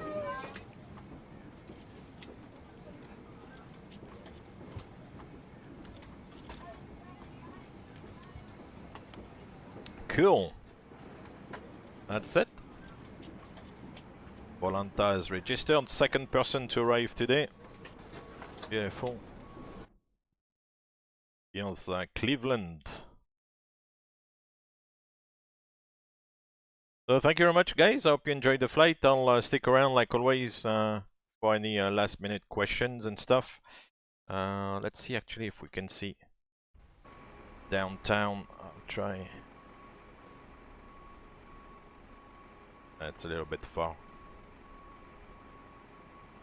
Yeah, downtown Cleveland is a little bit far. Cool. Doesn't matter so much. I wanted to look, but the approach, the simulator was so sluggish that I had to pay a little bit more attention to what I was doing.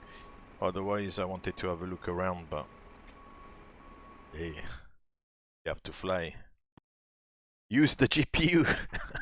The fuel costs a lot. Good idea. Is the GPU connected actually? Ah no, they've not connected it. Let's connect it ourselves. Can we request GPU? I don't know if that works. Maybe not. Otherwise, go with this. Back to FS actions, connections, and ground power. I like that. You want to save virtual fuel. Oh, you were suffering on the frames as well, yeah. So I do suspect it was VATSIM a little bit.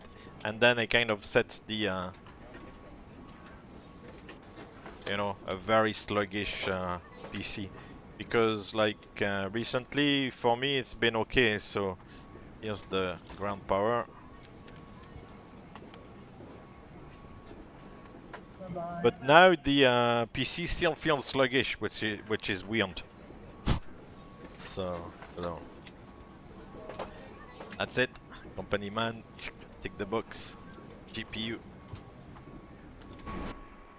The APU inlet door there is gonna close at the back.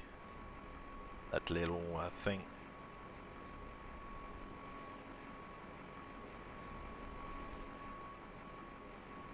That's basically the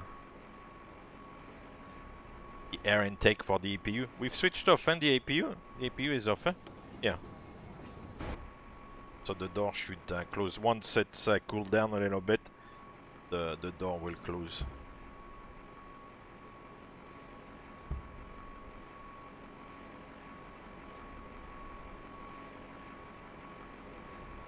Yeah. Cool. A lot of containers to disembark. Yeah, no, then it's a little bit better. Sorry for the...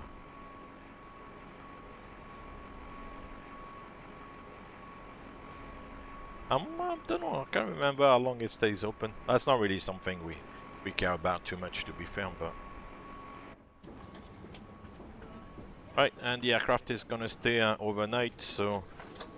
the ADI route can come off.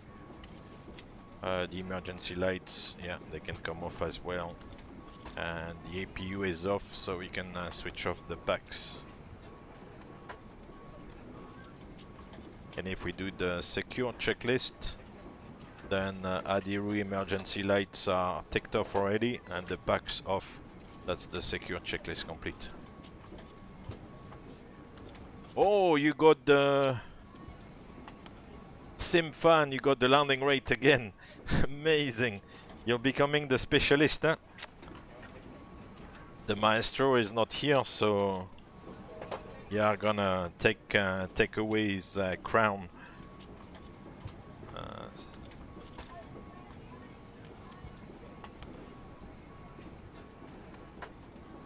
There you go. Excellent. Nice. Yeah. The maestro should be concerned. Let's see, Volanta. Yeah, worked out nicely there. The trajectory over the lake. The base leg with the airnav is still a little bit sometimes fidgety. Landing on runway 24 right, that's correct.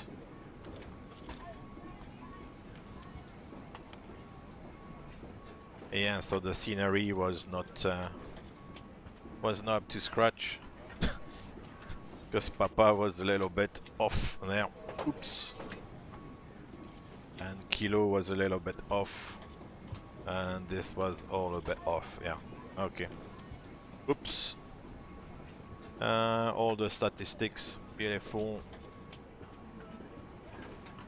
So yes, some of those sceneries, although it looks good and they have the paintings on the ground and stuff, like for example, you've got like, you know, the painting to lead onto the stand or the gate, like Charlie 15. They had the paintings on the ground for like the holding points and stuff, but the actual layout is not correct. So, yeah.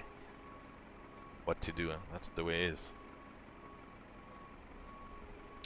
Cool. And with GSX, the guidance system as well is good. Excellent. I can't believe it's 22 degrees. It's beautiful.